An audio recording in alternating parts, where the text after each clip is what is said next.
안녕하세요. 김호준입니다. 18세기 중엽 포르투갈 리스본에서 대지진이 있었습니다. 인구의 5분의 1이 사망한 이 대재앙은 만성절에 일어났고 신은 언제나 최선의 세계, 최선의 상태를 유지한다는 신정론을 기반한 세계관이 지배하던 그 시절 신학자들은 신의 분노를 이야기했습니다. 이에 사상가 볼테르는 죄 없는 사람들이 죽는 것이 어찌 신의 뜻이냐고 묻죠. 훗날 사가들은 이 리스본 대지진이 신의 징벌인가를 두고 당대 사상가들이 벌였던 논쟁을 근대의 시작이었다고 평합니다. 모든 것을 하늘의 뜻으로 받아들였던 시대에서 인간의 이성과 합리가 그 역할을 대신하는 시대로 그렇게 넘어간 거죠. 자유한국당 유호의 최고위원이 포항지진을 문정부에 대한 하늘의 준엄한 경고라고 했습니다. 류 최고위원은 포항 시민이 첨보를 받았다는 게 아니라 그런 말이 아니라고 해명을 했죠. 하지만 그 논리대로 해석을 하더라도 문재인 정부에 경고하느라 포항 시민이 재해를 당한 셈이 되는 건 마찬가지입니다. 이 발상이 대한민국 보수의 현 주소입니다. 대한민국 보수에게 근대는 아직도 제대로 오지 않았다. 김원준 생각이었습니다.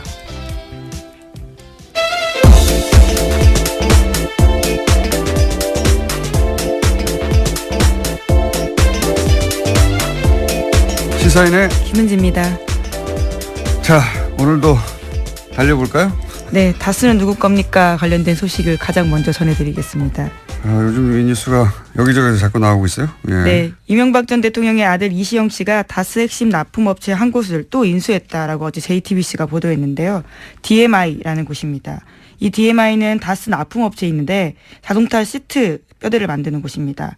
다스 핵심 관계자의 말에 따르면요. DMI 등은 리틀 다스로 불린다라는 건데요. 또 이 DMI는 설립 이후에 흑자 경영을 해오다가 지난해 갑자기 14억 원의 적자를 기록했습니다. 그러면서 매입 가격을 낮추기 위해서 회사를 어렵게 만든 게 아니냐라는 의혹이 나오고 있다고 합니다. 지난번과 마찬가지 케이스죠. 예. 네, 그렇죠. 한번 전해드린 바가 있는데요. 네, 100만 원에 어떻게 600억짜리 다운을 매입했느냐. 알고 보니 100만 원에 매입했더라. 그냥 가져갔다는 얘기죠. 근데 계속 흑자를 내다가 바로 직전에. 네, 인수 직전에요. 네, 적자를 기록했는데 이렇다는 얘기는 뒷거래를 했거나 아니면 일부러 적자가 나도록 다스에서 물량을 주지 않았거나 뭐 그런 케이스 중에 하나일 거라고. 근데 이제 결론은 똑같은 거죠. 결론은 다스가 이제 실소유주 논란을 펼 수 없으니까 이시영 씨에게 비밀리에 승계 작업을 하던 것들이 지금 들키는 와중이다. 이렇게 볼 수 있는 거죠. 네, 핵심 협력 회사들을 통해서 우회해서 경영권을 넘겨주는 게 아니냐라고 전문가들이 의심하고 있습니다. 예전에 삼성 이건희 회장이 이재용 부회장에게 삼성 물려주기 위해서 이제 16억이었던가요 그때? 예. 굉장히 적은 돈이었죠. 예, 16억을 상대적으로. 예, 한 번 주고 그 돈을 종잣돈으로 계속 불려서 전환사채나 이런 방식으로 결국은 이제 몇 조를 만들어서 삼성 전체를 먹게 하는 방법을 사용했는데 이게 크게 문제가 되니까 다른 재벌들은 다른 방법을 쓰기 시작했어요. 그중에 이제 지금 다스가 흉내내고 있는 것은 재벌 2세, 3세 혹은 뭐 4세에게 회사를 하나 세우게 한 다음에 그 회사에게 그 재벌에서 일감을 계속 몰아주죠. 그리고 인수합병을 통해서 등치를 계속 키워서 결국은 본사를 거꾸로 먹는 방식인데 왜냐하면 이렇게 하면 증여세를 피할 수가 있거든요. 예. 대표적으로 이 방식으로 거론되는 게 현대글로비스입니다. 예. 현대글로비스 예를 들어서 현대차, 기아차 수출하게 되면 그 운송 물량이 있을 거 아닙니까? 그 물량을 원래 다른 회사가 하던 거를 빼가지고 현대차, 기아차의 해외 수출 운송 물량의 절반 이상을 이제는 현대글로비스가 해요. 그러면 글로비스는 계속 주가가 올라가겠죠. 예. 그리고 그 오른 주가를 가지고 이제 합병을 하거나 주식 교환을 통해서 현대차의 지배 주주가 되어 간다. 뭐 이런 방식인데 재벌들이 많이 하는 방식입니다. 네, 이런 핵심 업체를 인수할 때요. 다스 본사에서 부장급 직원이나 이런 사람들이 나와서 실무 작업을 지휘했다라는 증언도 있습니다. 그리고 근데 인수가 끝나면 다시 다스로 돌아갔다라고 하는 건데요. 회사 이름을 바꾸거나 경영 목표를 결정하는 일 등에 있어서 다스 사람들이 직접적으로 관여했다라는 거죠.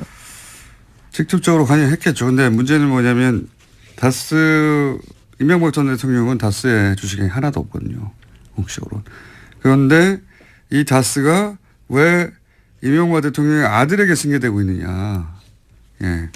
당연히 실소유주 논란이 나올 수밖에 없고 그 실소유주는 물려받은 사람의 아버지가 실소유주일 수밖에 없으니까 이명박 전 대통령이 거론될 수밖에 없는 거죠. 예. 그런 이야기입니다. 네. 어제 JTBC 보도는 이명박 전 대통령이 실소유주 논란이 있는 다스가 이명박 대통령의 아들 이시영 씨에게 재벌들이 하는 방식으로 승계되고 있다.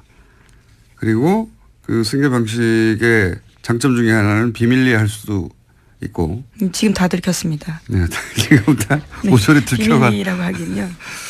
비밀리에 상장을 하기 전에 이렇게 해서 나중에 상장을 하려고 했던 것 같아요. 예. 그런데 이제 그러면 상장하기 전에 비상장 회사에서 이런 일이 벌어지는 건 잘 알아내기 힘들거든요. 이 모든 건 사실은 140억 때문이에요. 이 140억을 포기했으면 이렇게까지 오기 힘들었습니다. 140억을 계속 파다 보니까 결국은 여기까지 나오게 된 겁니다. 네. 몇 년 전에 이 140억을 포기하지 못한 아버지의 끝없는 돈에 대한 욕망이 결국은 파국을 부를 것이다. 5년, 6년 전에 그런 말을 한 적이 있는데 글로 가고 있습니다. 자, 그런 뉴스고요. 두 번째 뉴스는 뭡니까? 네, 국정원 특수활동비 관련된 소식도 계속 전해드리고 있습니다. 검찰이 어제 관련된 혐의로요. 최경환 자유한국당 의원의 집과 사무실 압수수색했는데요. 국정원 특수활동비 1억 원 받았다라는 혐의입니다. 하지만 최 의원은 계속해서 이를 부인하고 있는데요. 어제 관련된 중요한 증언이 나왔습니다.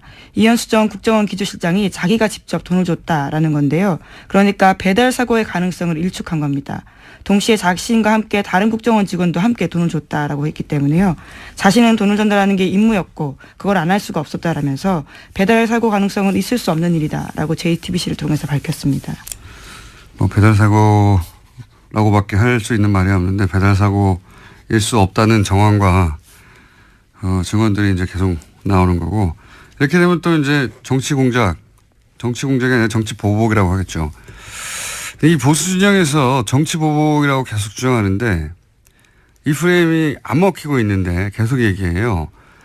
사실 정치 보복심이 있다 이거거든요. 근데 보복심이 있다 없다 따지는 건 아무 의미가 없는 게 개개인들이 보복심이 있을 수도 있고 없을 수도 있어요.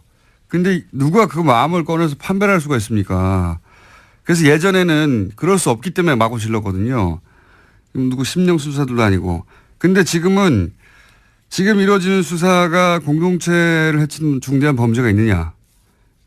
그런 행위들이 있으면 입보도 처벌하는 거고요. 네, 법과 절차를 따라서 하고 있는 거죠. 없으면 미워도 처벌할 수 없는 거고요. 네, 영장은 다 법원을 통해서 나오고 있습니다. 그걸 다 구분할 수 있게 된 것이 현재 시민의 수준이거든요. 그러니까 저는 최근에 이제 보수 정당들이 여기 대응할 때 끊임없이 정치보복, 보수 정당뿐만 아니죠. 조중동도 계속 정치보복을 되뇌이는데 이게 안 통한다는 걸 몰라요. 모르는 것 같아요. 그게 이제 보수 정권 한 10여 년 하는 동안 지상파들도 자기 입맛대로 장악을 해서 본인들이 원하는 논리만 주류 미디어에 계속 등장하니까 자기들 프레임이 자기들이 속아 넘어간 거예요. 그 10년 동안 일반 시민들은 사실은 굉장히 다변화된 미디어 플랫폼으로 스스로 뉴스 찾아보고 스스로 뉴스를 전파하고 그렇게 진화를 했는데 이 한 10여 년간 자기들을 보호할 거라고 생각하고 그렇게 장악하게 된 미디어 거기에 둘러싸여서 진화의 시간을 보수가 놓친 겁니다. 그러다 보니까 보수 정당에서 이럴 경우에 검찰도 계속 때리잖아요. 끊임없이 때리거든요. 그러니까 근데 지금 검찰은 청와대가 컨트롤해서 하명 수사하고 이런 게 아니란 말이죠. 지금 보면 여든 야든 민정수석도 잡잖아요. 국정원이든 검찰이든 걸리면 걸린 대로 다 촉촉 수사해버리겠다. 네, 정무수석. 정무수석이죠. 민정수석. 민정수석은 예, 어제 국회에 왔습니다. 그렇군요. 예. 조국 민정수석, 정무수석, 네, 전명환 정무수석. 그러니까 이 10년간을 보수 정권을 겪으면서 검찰이 깨달은 거예요. 그러니까 문재인 정부를 맞이하면서 검찰이 깨달은 바, 이거 검찰의 방식인 거죠. 여기서는 여든 야든 국정이든 검찰이든 무슨 청와대든 족족 다 수사해버리겠다. 근데 이제 과거에 하던 방식으로 정권의 부담이 되라고 조중동을 통해서 혹은 뭐 검찰의 부담을 느끼라고 계속 정치보복이라고 하는데 정치보복 하명수사 막 검찰도 공격하고 그런 얘기를 한다고 청와대가 부담 느끼지도 않고 문재인 대통령이 그런 사람도 아니고 검찰은 점점 약이 오르고 이런 보복 정치 주구장창 얘기하는 건 자기들 무덤을 파는 겁니다. 이 문화 지체를 따라잡지 못하면 앞으로 보수 오랫동안 힘듭니다. 이런 얘기 안 통한다는 거, 단순히 안 통한다는 게 아니라 본인들에게 해가 돼요. 제가 말한다고 제 말 듣겠습니까만은 다음 뉴스는요. 네, 특수활동비 관련된 소식 하나만 더 전해드리면요. 어제 더불어민주당 원혜영 의원이 자유한국당 홍준표 대표의 특수활동비 관련된 발언에 대해서 거짓말이다라고 선을 그었습니다. 홍 대표가 자신이 국회 운영위원장을 맡았던 당시에 국회 특수활동비로 야당 원내대표들한테 국회 운영비용으로 일정 금액을 줬다라고 이야기했는데요. 이에 대해서 원혜영 의원은 어떤 돈도 받은 사실이 없다면서 분명한 해명을 요구한다라고 밝혔습니다. 해명과 사과가 없을 경우에는 부득이하게 법적 조치도 검토하지 않을 수 없다라고 했습니다. 이거 홍준표 대표가 곤란한 지경에 처할 것 같은데요. 왜냐하면 한 4천 5천 정도가 매달 국회 특수활동비, 예전에 판공비라고 불렀어요. 이거 판공비라고 불렀는데 뭐 국회 대책비라고도 하고 여하간 지금 뉴스의 흐름에서 얘기하자면 특수활동비죠. 이게 특활비 판공비라고 불렀던 돈인데 이거가 국회 운영위원장 이게 나온단 말이죠. 네, 여당 원내대표가 겸직을 하고 있는 자리입니다. 당시 원내대표였거든요. 당시 여당 원내대표였고 홍준표 대표가 2008년 9년 그러니까 이명박 정부 때죠. 근데 지난 대선 후보 토론회 때 김진태 의원이 무슨 말을 했냐면 당시 후보가 홍준표 대표에게 국회 운영위원장 시절에 판공비 일부를 집에 가져간 건 문제 아니냐. 이 워딩은 김진태 의원이 한 겁니다. 그러니까 이 판공비요, 말하자면. 이 판공비에 대해서 집에 가져간 건 문제가 아니냐 그랬더니 당시에 이제 당황했나 봐요. 토론회 때 뭐라고 대답했냐면 정치 작업으로 쓰고 남은 개인 돈은 집에 가져갔다. 이게 애매한 말이잖아요. 그러니까 요는 그때 이제 판공비하고 개인 월급하고 막 섞어서 쓰다가 남은 돈은 이게 개인 돈이니까 섞어 썼다는 얘기죠. 네, 이게 해명이 꼬이게 된 게요. 이 홍준표 대표가 가장 예민하게 여기고 있는 성원정 리스트와 관련돼 있습니다. 2015년 당시의 일에 대해서 해명하면서 처음부터 그렇죠. 발이 꼬였거든요. 왜냐하면은 지금 1억 2천 그때 당시에 이제 그 대선 후보 출마하면서 기탁금 1억 2천이 어디서 났느냐. 그 돈이 어떻게 마련되어 있는가를 해명을 하던 와중에 끝에 이 얘기가 나오거든요. 그러니까 국회 운영위원장 시절에 판공비 일부를 유용한 게 아니냐는 의혹은 당내에 있었나 봐요. 그러니까 거의 8, 9년 지난 다음에 그 얘기가 나왔겠죠. 어쨌든 이 특활비 문제가 다시 논란이 되니까 그로부터 7개월, 8개월 있다가 이제 페이스북에 올린 내용이 뭐냐면 한 4, 5천 나오는데 그중에 정책위 의장에게 정책개발비로 1,500만 원을 주고 원내 행정국에 700만 원을 주고 원내 부대표단에게 10명에게 격월로 100만 원씩 주고 그러면 매월 500만 원 썼다는 얘기거든요. 이렇게만 하고 나면 이 합이 2,700밖에 안 돼요. 그러면 1,300만 원, 5천만 원이면 2,300만 원이 비는 겁니다. 그 비는 거를 메우려고 하다 보니까 야당 원내대표들에게 줬다라고 얘기를 했는데 야당 원내대표였던 당시 원혜영 의원이 나는 못 받았다 해버리니까 돈이 비는 겁니다. 지금 1,000만 원 이상이 매달. 그래서 이 말과 대선 후보 토론회 때 이야기가 다시 이렇게 맞물리게 된 거예요. 이 얘기를 왜 안 하나 모르겠는데 그러니까 이 이야기는 단순히 지금 판공비 중에 일부를 원내대표한테 줬는데 못 받았다고 한다가 아니라 그 남은 돈을 집으로 가져간 게 문제가 아니냐는 6개월, 7개월 전에 대선 후보 토론 때 김진태 의원의 지적하고 맞물려서 남은 돈을 집으로 가져갔나 하는 의혹이 생기게 되는 이거 제가 보기에는 큰 문제가 될 수 있을 것 같습니다. 아마 7개월, 8개월 전 얘기가 생각이 안 나서 아직 기사화가 안 된 것 같은데 기자들이 곧 묻게 될 것 같아요. 이 문제는. 위기입니다. 대표. 다음 뉴스는요. 네, 한겨레 21이 2012년 12월 국정원 댓글 사건이 발각된 직후에 국정원과 경찰 핵심 인물 10명이 전화와 문자를 주고받은 내역을 입수해서 분석했습니다. 이들은 12월 11일부터 엿새 동안 휴대전화 번호 14개를 사용했는데요. 그런 다음 서로 다른 500개가 넘는 번호를 통해서 총 3,300여 번 가까이 연락을 주고받았습니다. 분석한 결과에 따르면 예상대로 국정원, 경찰, 새누리당의 통화 내역이 나왔는데요. 여기에 새롭게 나온 게 있습니다. 청와대인데요. 이명박 정부의 청와대 시절에 여러 가지 통화를 했다라는 지점들이 나오는데 이와 관련되어 있는 인물들이 하금열 청와대 비서실장, 이달곤 청와대 정무수석, 이아무개 청와대 비서실장 선임행정관 등입니다.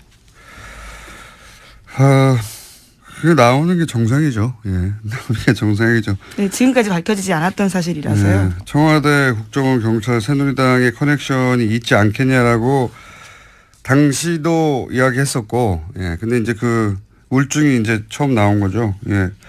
왜냐하면 한 달 전쯤에도 얘기했던 것 같은데 서로 입을 맞추지 않으면 있을 수 없는 일이죠. 대선 후보 토론회 때 당시 박근혜 후보가 문재인 후보에게 그 국정원 여직원한테 수사 결과 아무것도 안 나오면 책임지라 그런 말을 하고 나서 토론회 끝나자마자 경찰이 아무것도 안 나왔다고 발표를 하죠. 중간 수사 결과. 심지어 중간 수사 결과 발표라고 이야기했습니다. 말도 안 되게. 예. 그리고 곧이어서 국정원에서는 고소고발을 하죠. 예. 바로 보도자료를 내고요. 예. 관련된 사실에 대해서 공박을 시작했습니다. 이게 1년의 순서대로 주르륵 이어진 거거든요. 예. 그거를 짜지 않고 어떻게 했겠냐. 이 사실은 저는 이게 아주 큰 수사 대상이라고 보는 것이 그랬다는 얘기는 당시에 청와대, 경찰, 국정원이 명백하게 대선에 개입한 거거든요. 선거 개입. 요 선거 개입 건만으로도 큰 건이 됩니다. 이 국정원과 청와대와 국정원과 경찰과 새누리당이 각각 한 몸으로 대선에 개입했다는 얘기잖아요. 실제 특정 사건을 아무런 혐의가 없다고 발표를 중간에 근거 없이 해버리고 국정원은 거기 고소고발을 한다고 하고 대선 후보는 거기에 맞춰서 토론을 하고 질문을 하고 이거 수사해야 됩니다. 제가 왜 이런 얘기를 꼭 하냐면 제가 아직도 거의 6년치 3도 노출로 재판을 받고 있거든요. 공직선거법 위반 혐의로 그러니까 이게 있죠. 이런 걸 보면 화가 나요. 이렇게 거대하게 선거 개입을 하고 공직선거법을 위반했는데 이 사람들은 아무도 처벌을 받지 않고 저는 아직도 재판을 받고 있다는 게. 네, 당시 청와대 인사 중에 가장 통화가 많았던 사람이 이달곤 수석이었는데요. 차문희 2차장과 엿새 동안 6차례 통화했다고 하지만 자신의 해명이 이렇습니다. 자신은 그 사람을 아예 모른다라는 거고요. 누구 전화가 스스로 통화했나요? 뭐 모른다고 하겠죠, 다들.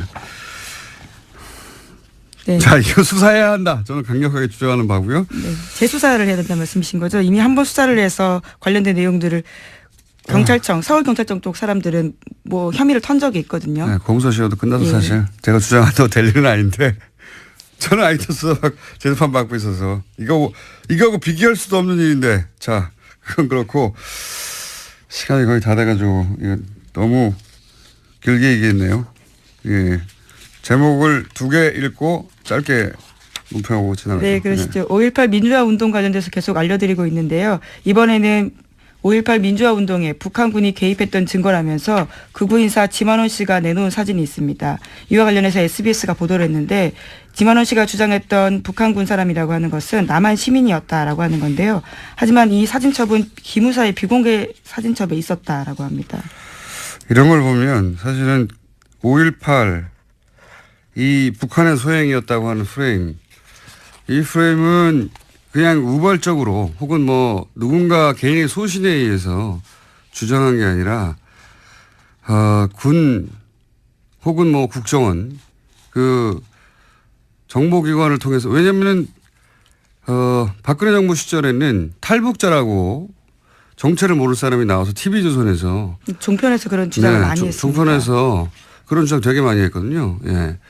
근데 그때 쓰였던 근거 자료로 하며 나왔던 사진이 이게 이제 기무사 비공개 사진첩에 있었다는 거 아닙니까? 그렇다는 얘기는 아마도 당시에 군이 찍은 사진, 뭐 보안사가 찍은 사진이 이 민간인에게 제공됐다는 건데 이거 뭐 지만원 씨가 기무사에 침투해가지고 뺐을 리도 없고요. 자신의 해명이 있는데요. 해당 사진은 언론사 데이터베이스에서 군 기록을 받았다. 변호사를 통해서 받았다라는 건데요. 어떤 언론사인지 변호인인지는 밝히지 않았습니다. 밝힐 수가 없겠죠. 언론사 얘기 없을 테니까 처음 나온 사진인데.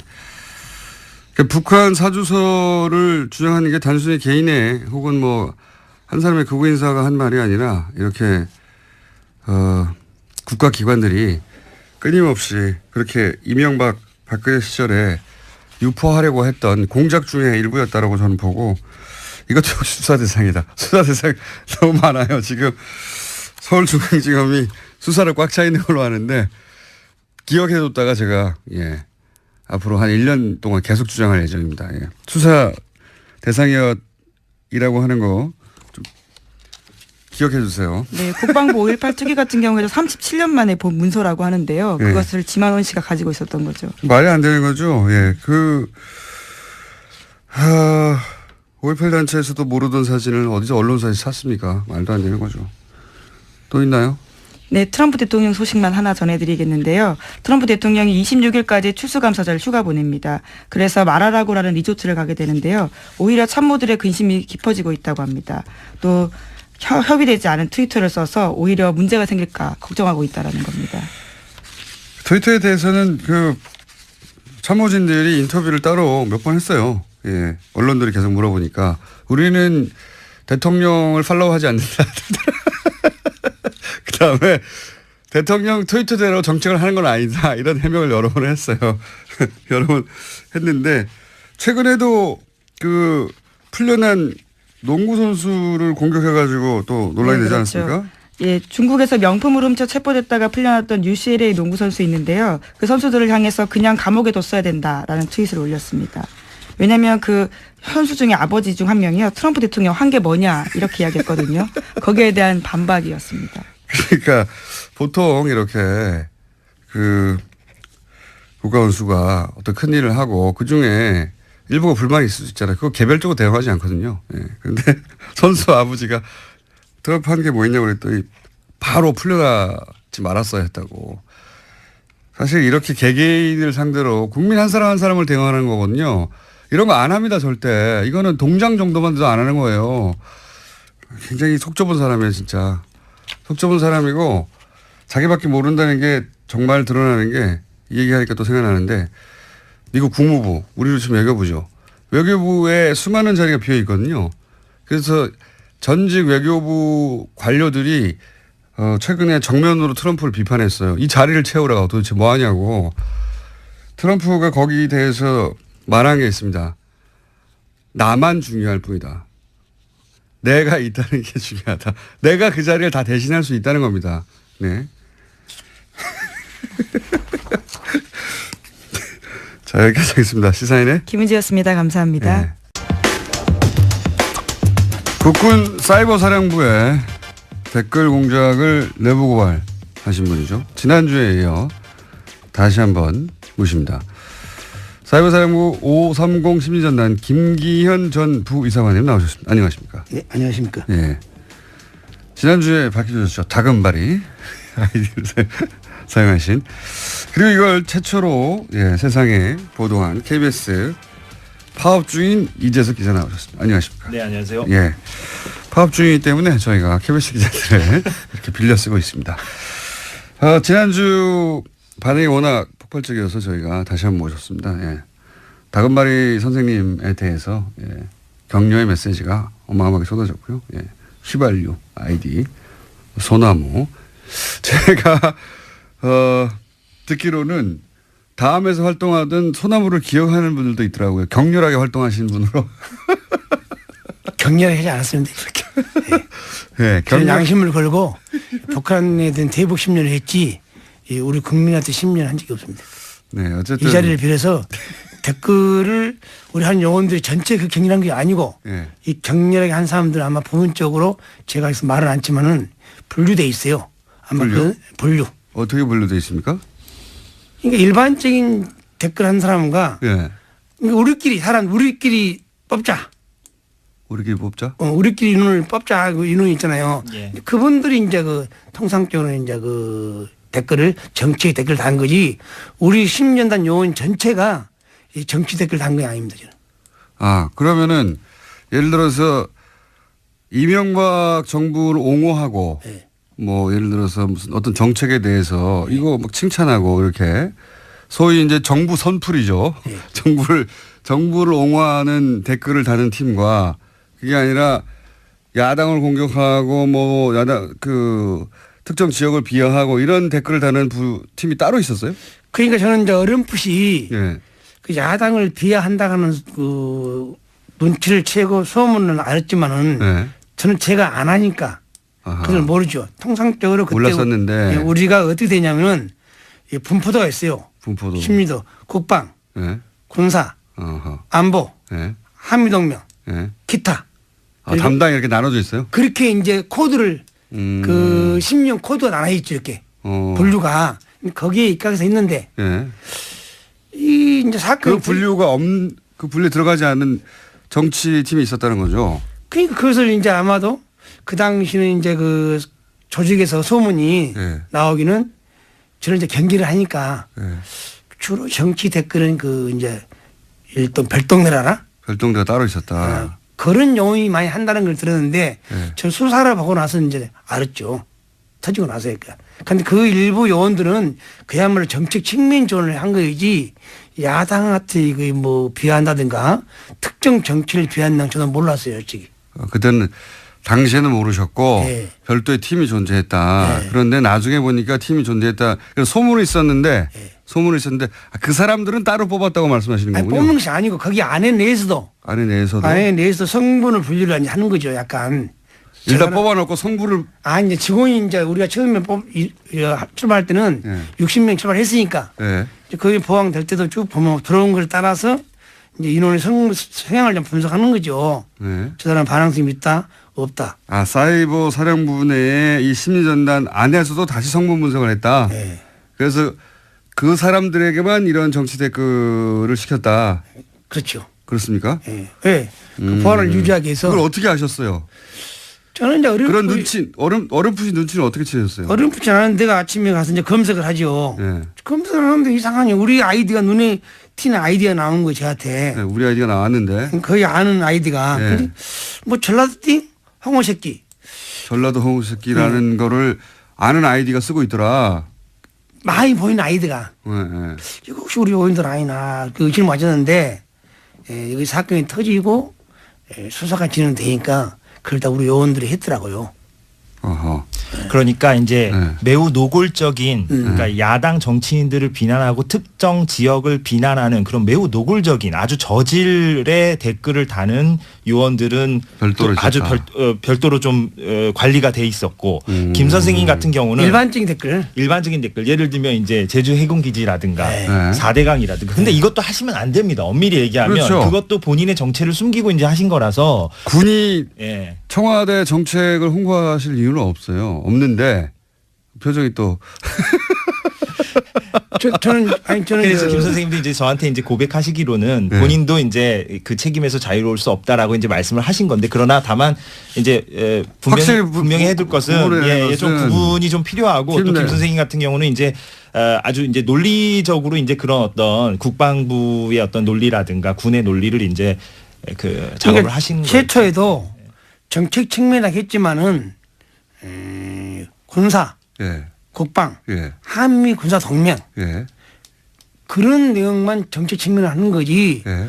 우리가 4대강 뭐 4대강이나 뭐 예교나 그런 정책 측면은 본래는 내용이 없었어요. 원래는 안 했는데 없는데 점점점 그런 게 그것이 들어왔으니까 보니까 점점 퇴색에 간 것을 이유를 보니까 계속 저쪽에서 불러요.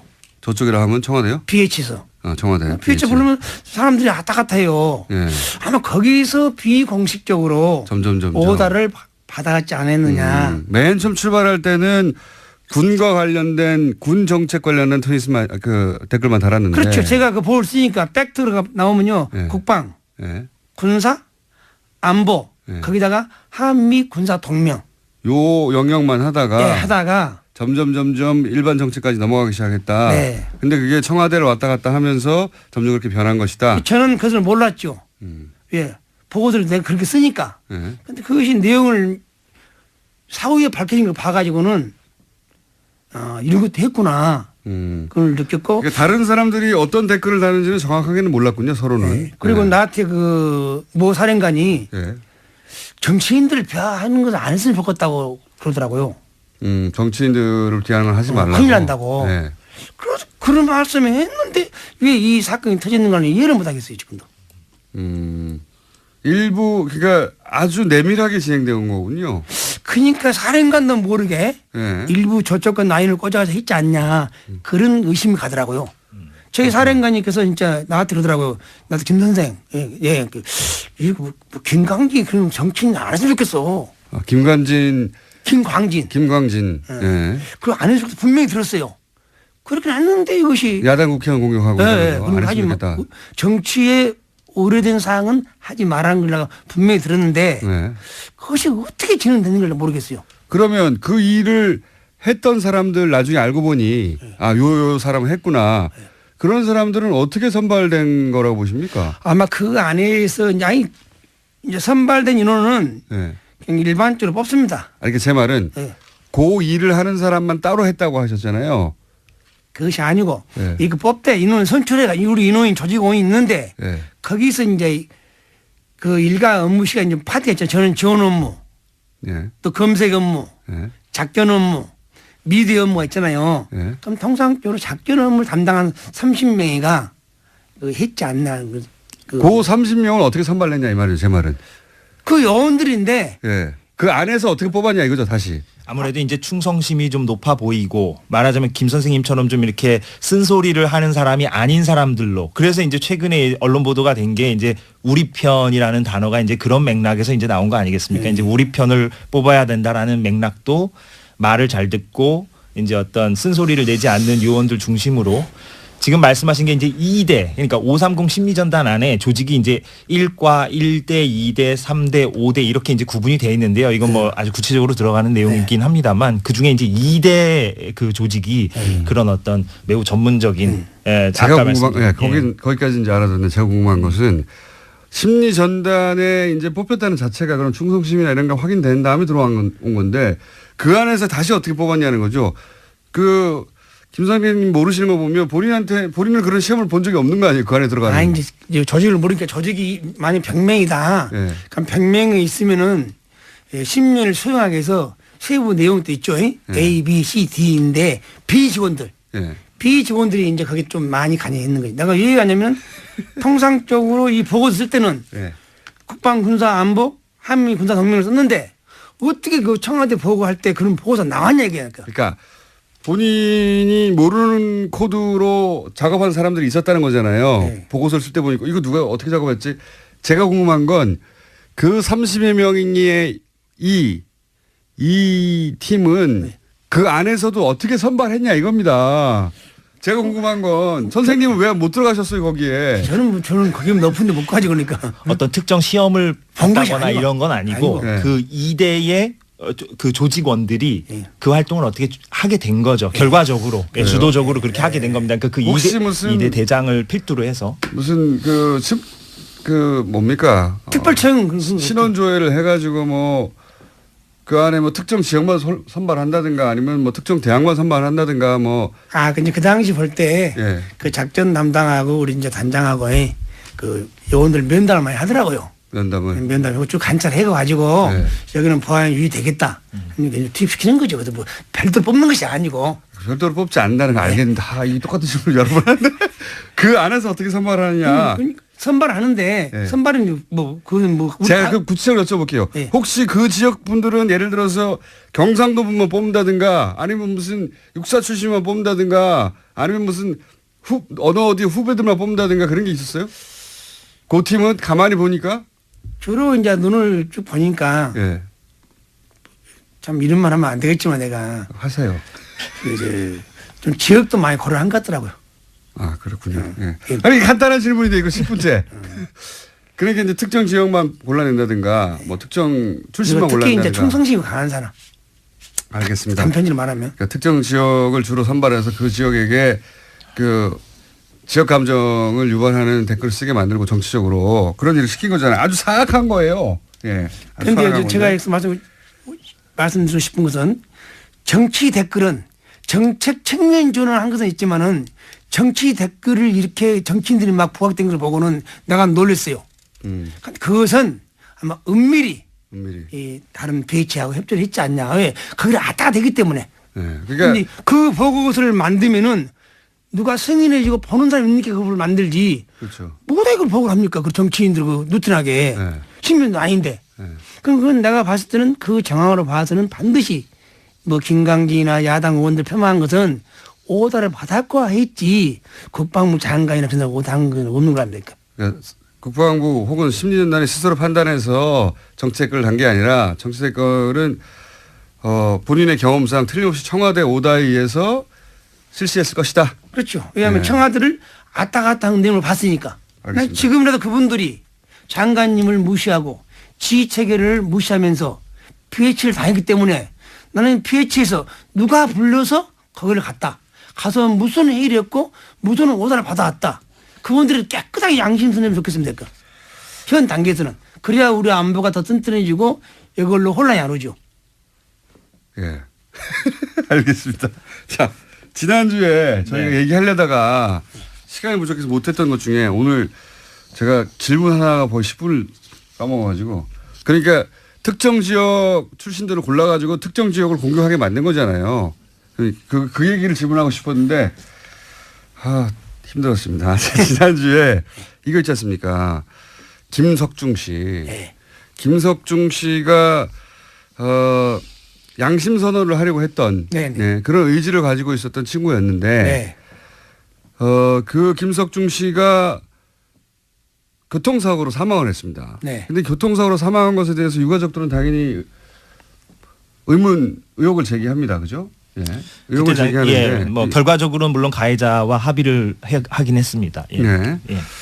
근데 이제 지난 시간에 잠깐 말씀하셨지만 정황 자체는 중간에 전입을 온 분이고 이분이 네네. 전입을 와서 그런데 그 댓글 수사가 진행되는 동안 이분이 다른 곳으로 잠깐 교육 갔다 하죠. 예, 교육 갔다 오는 바람에 이분이 쓰던 컴퓨터를 그냥 두고 제 방에 방치해놓고 갔죠. 압수수색이 안 되는 바람에 그 안에 자료들이 들어 있었다. 네네. 그렇죠. 네. 그래서 나중에 봤더니 자료가 잔뜩 들어 있는데 그 자료 중에 이분이 보니까 자신이 작성하지 않은 청와대 문건이 그 안에서 나왔다는 거 아닙니까?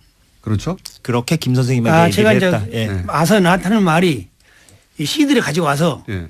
저한테 형님이라고요. 형님, 내가 작성하는 보고서 이 안에 많습니다. 네. 무슨 보고야? 그랬더니 본인이 작성하지 않은 보고서가 많다. 네. 무슨 보고야? 청와대 보고한 용의가 많다고 그래요. 그 CD를 나한테 주더라고요. 네. 보고를 하라고. 네. 그냥 보고하지 않겠다. 가지고 가라. 그렇게 끝냈죠. 그리고 나서 이제 이분이 내부 고발자로 지목이 됐다면서요. 네. 네. 그래서 괴로워하고 그러다가 이분을 다른 곳으로 전출을 보냈다면서요. 그렇습니다. 예. 그러니까 저 내부 고발자를 받았지만은 네. 그 이전까지도 조금 행동이 좀 부실했어요. 업무가 좀 나태하고 그렇게 했는데 아마도 이제 그렇게 나태하다 보니까 제보자가 아니냐. 네. 그렇게 어명을 받아가면서 저는 대구 가서 죽는까지는 모릅니다. 네. 가기 전에 50일 동안 거기서 인간 이하치를 받았죠. 그 안에서. 예, 네. 대갑질 받았죠. 사병들하고 같이 가둬놓고 규정도 없는 거 혼자 있게 만들고 그래서 내가 몇 번 건의했죠. 저분도 한 인격체니 네. 일단 죄를 지었으면 네. 관련 규정과 절차에 따라서 징계를 합시다. 네. 그러나서 여기서 교육을 쉽게 쓰든가 네. 보내는 거 해야지 네. 저렇게 막무가내 가둬놓으면 인권을 무시하고 가둬놨죠. 가두는 거 아니라 좀 심한 말이지만은 그 병사들 같이 놔둔 거지. 간부인데. 간부를 네. 병사들하고 따로 아니 이제 소개하고 건물 출입구 옆에 안내 데스크에 예. 가둬놨어요? 예, 사병들하고 사실상 이제 가둬놨다는 표현은 좀 뭐 그럴 수 가장이고. 있겠습니다만, 예, 예. 그러니까 거기에 이제 방치죠 한마디로, 그러니까 방치는 거죠. 예, 그러니까 한마디로 위에서 속된 말로 좀 찍혀서, 예, 그래서- 그래서 네. 구석에 처박아 놨군요. 한마디로 말해서. 그래서 처방하는데 지금도 기분 나쁘고 내가 몇 번 갔어요. 네. 가서 이 상황은 빨리 해결하자. 그러니까 처벌하는 것도 아니고 그렇다고 네. 다른 곳으로 보내는 것도 그러면서 아니고. 이제 협박하고 회유하고 겁박하면서 너가 이거 있을래? 너 대구로 갈래? 아니 다른 데로 갈래? 그런데 그분한테 다른 데로 전출 가는 그분한테 조심하라고 그러셨다면서요. 함부로 안 가지고 저한테 이제 너 가니 비 오는 날 가지 말고 비 오는 날. 술 먹지 말고 네. 그리고 밤에 가지 말아라. 왜 그렇게 말씀하셨어요? 특히 갓길 가지 말고. 갓길 가지 마라. 예. 왜 그렇게 말씀하셨어요? 제 직감으로 이제 말한 거지. 이제. 직감으로요? 예. 과거에 혹시 계속 이제 방첩 관련 일을 하셨으니까 첩보 일을 하셨으니까 과거에 혹시 이 죽음은 이상하다 그런 기억 때문에 그런 말씀하셨어요? 그런 것보다는 자기 안전을 위해서 내가 선별해서 충고해 준 거죠. 뜬금없이 전술 가는 사람한테 왜 갓길 다니지 말고 밤에 다니지 말고. 아니, 제가 또 양심 선언으로 말하기 때문에 네. 그런 말을 돌았어요. 그럼 또 누가 암만 그 사람이 민주국가에도 암만 정부도 반대파 있지 않습니까? 혹시 반대파가 해코지하지 않나 그래서 내가 주의를 줬죠. 그러니까 네. 그런 주의를 주신 이유가 있을 거 아닙니까? 혹시 그걸 은폐하는 세력들이 네. 자기를 합리화하기 위해서 네. 그걸 나가면 자기 합리 안 되잖아요. 입을 막기 위해서. 입을 막기 위해서 할 수도 있다. 그렇게 생각하셨어요? 최고의 가능성을 내가 열어놓고 말한 거죠. 그런 일을 보신 적 있으세요? 없죠. 저는. 없는데 왜 그런 말씀하셨어요? 어쨌든 그런 말씀을 하신 건 사실이에요. 사실이고 제가 예. 갓길 다니지 마라, 예, 밤길 다니지 마라, 술 먹지 마라. 예. 그런데 이분이 실제로 술을 한 잔 하셨다고 하는 그렇게 추정이 됩니다. 확인은 안 되고. 술을 마셨는지 안 마셨는지 확인이 안 되는데 술 마셨다고 이제 얘기하고 있는 거죠. 예. 그리고 실제로 어떤 길에 갓길. 그러니까 밤 10시에 예. 예, 국도변을 걸어 가시다가 예. 그 경북 경산시 하양읍에 국도변을 걸어 가시다가 이제 차에 걱정하신 다쳐서. 대로 됐어요. 그리고 저도 이제 그 당시 이제 좀 이렇게 자유를 제한시켜 놨잖아요. 네. 그 당시에도. 네. 그래서 지인들을 만나면 고향 사람 만나면요 똑같은 말이에요. 갓길 가지 마라. 거기 산에 혼자 가지 말라고요. 산에 혼자 가지 마라. 네. 뭐 아시는 게 있나 본데 과거에 의심 가는 사건들이. 아니 전혀 없습니다. 근데 이 사건 자체를 좀 취재를 해보면 네. 지금 말씀하신 대로 국도변에서 예. 지금 경찰 얘기로는 근데 이제 경찰도 아는 게 별로 없는 게 헌병대가 수사를 담당해가지고 그죠? 그러니까 사건 다음 날에 네. 이제 군무원이 숨진 사건이니까 네. 헌병대가 현장에 와서 현장 조사를 하고 그랬죠. 그래서 이제 사실상 이제 인계가 된 거죠. 헌병대 쪽으로. 예, 경찰이 이제 당일날은 사건 당일날은 이제 당연히 신고 접수를 하고 예. 예, 그렇게 하긴 했습니다만 헌병대가 인계를 했는데 네. 하양에서 대구 방향 국도 편도 2차선에서 네, 편도 2차선입니다. 편도 2차선에서 지금 가해자의 진술에 의하면 길 한가운데를 걷고 있었다는 거죠. 그렇죠. 그러니까 좀 이렇게 옆으로 이렇게 좀 밀착해서 걷는 게 아니라 그러니까 지금은 인도가 있는데 그 해당 국도에 근데 그때 당시에 인도 자체가 없었던 길이었습니다. 그때 인도가 없는 2014년 사고가 났을 당시에는 그래서 인도가 없는 국도를 이제 걷다 보면 보통 이제 잘 안 걷는 길이죠. 당연히 사람들이 잘 안 걷는 그런 국도였는데 거기를 이제 걷다가 이제 그 사고 차량이 이제 사고를 근데 낸 이제 이것도 다 그 가해 차량의 운전자 진술에 근거한 것이고 물론 그렇습니다. 그 국도 한가운데를 이분이 왜냐하면 그 인근에 이제 사람들 얘기를 들어보면 거기는 사람이 걷는 길이 아니다. 인도가 없는 길이니까. 네. 예. 그래서 인도가 아예 없기 때문에 그렇다면 도로 한가운데로 걸었다는 얘기가 되는 거거든요. 도로 한가운데로 걸어가다가 차에 받쳐 사망했다라고 예. 얘기하는 중입니다. 근데 그게 사실인지 아닌지 따지기가 힘들어요. 지금은. 예, 거기에 이제 뭐 CCTV가 있는 것도 아니기 때문에 일단은 그렇게 이제 결론이 난 상태입니다. 김기현 선생님 이재석 기자였습니다. 김어준의 뉴스 공장. 핫뜨거. 바른정당 이연속 2위 최고위원. 네. 당대표를 1년 새에 두 번을 뽑았는데. 투탑. 두 번을 뽑았는데 두 번 연속으로 2위를 하신 하태경 의원 나오셨습니다. 안녕하십니까. 예, 반갑습니다. 핫해 하태경입니다. 첫 번째 최고위원 때보다는 득표율이 낮죠? 낮죠. 근데 이제 뉴스공장 덕인 것 같아요. 그래도 그 대선 후보랑 붙었는데. 네. 4분의 1 득표. 예, 뭐 지난번에는 어쨌든 김무성 대표도 있고 뭐 해서 제가 명실상부한 투탑이라고 이야기는 못했는데 이제는 물론 쪼그라진 정당이긴 하지만 개혁 보수의 투탑. 자, 투탑인데 당은 절반으로. 절반으로.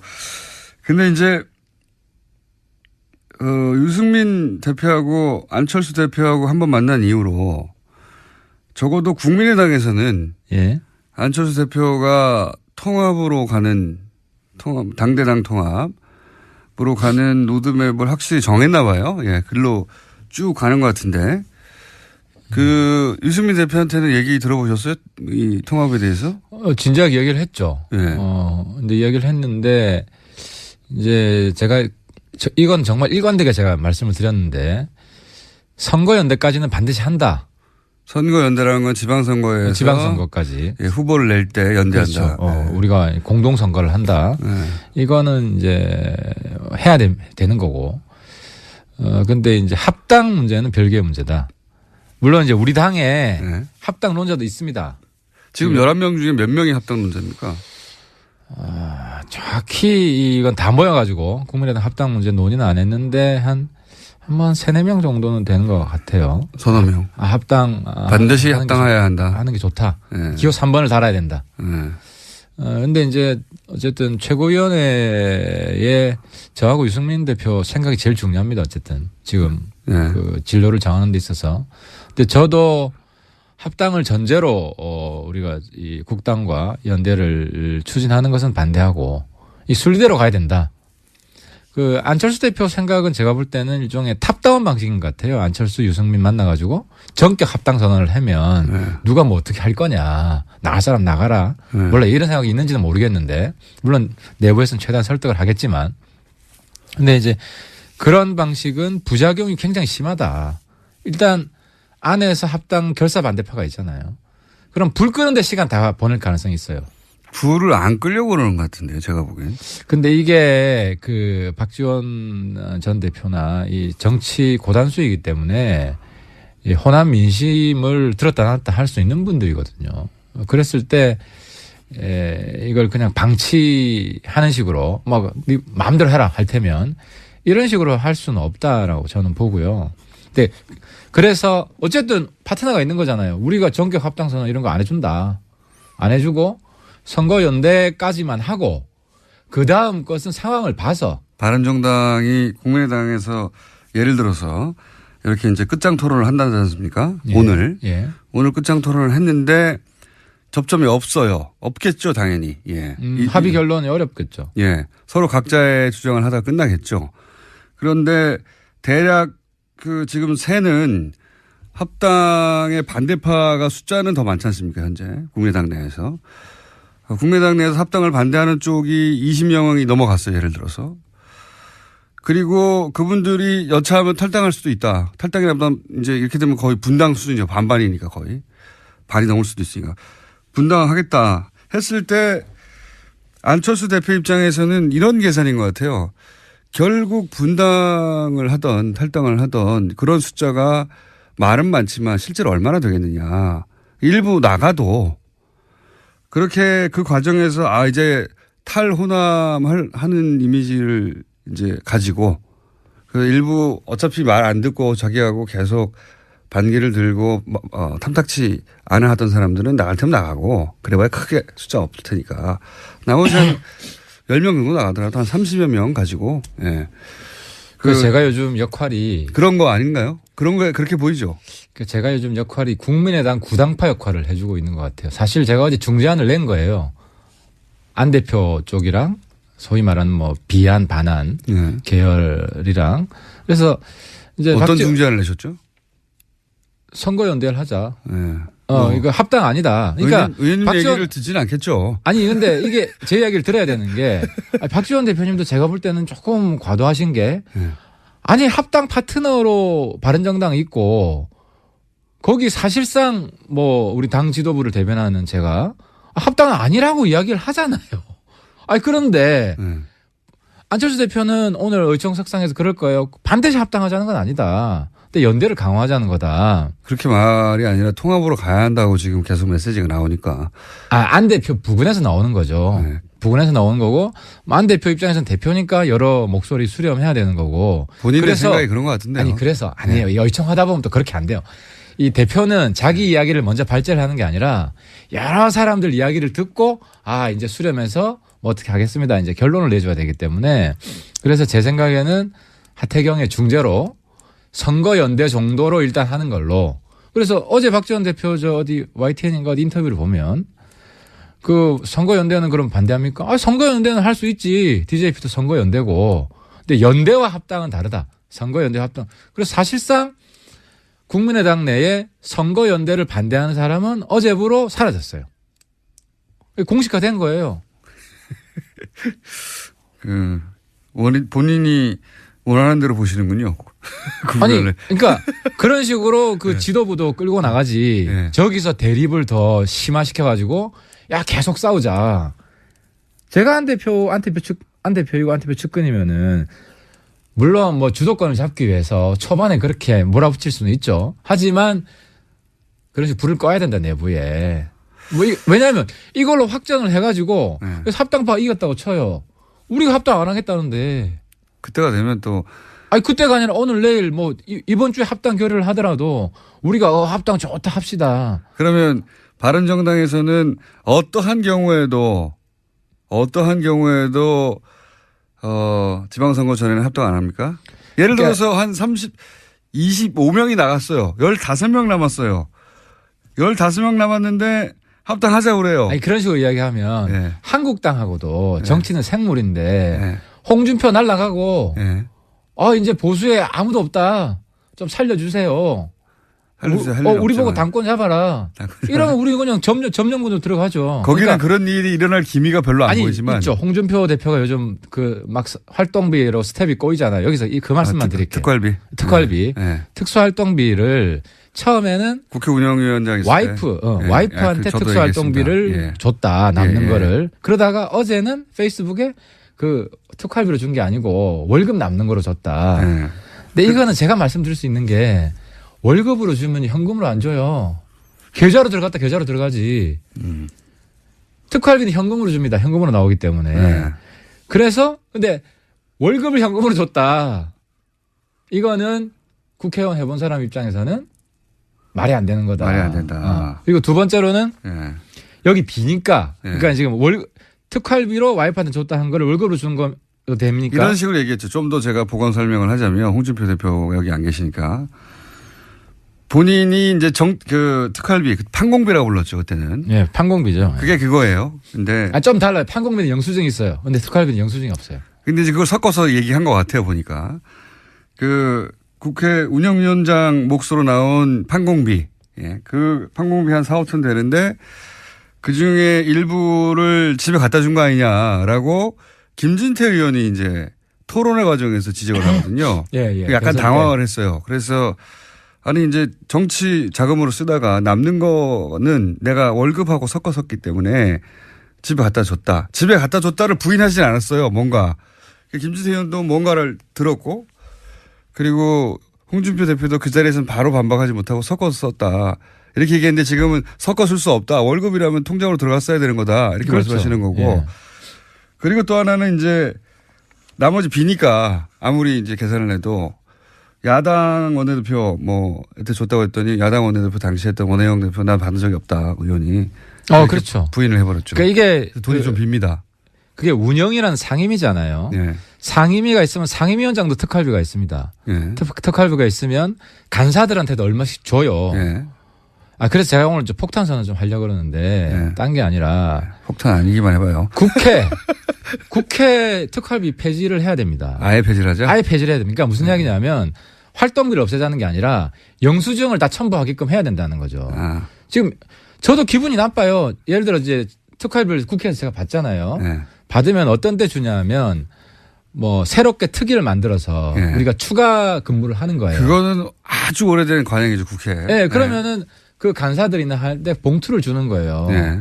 그럼 꼭 보스가 밑에 사람 주듯이 네. 아이 수고했어. 네. 아니, 같은 국회의원끼리 그리고 이제 그걸 받아서 밥 먹으라고 하면 가서 밥 먹죠. 우리 밥 먹죠. 예. 뭐 그렇게 쓰는 건데 네. 근데 이제 기분이 나빠서 안 받지는 않으셨잖아요.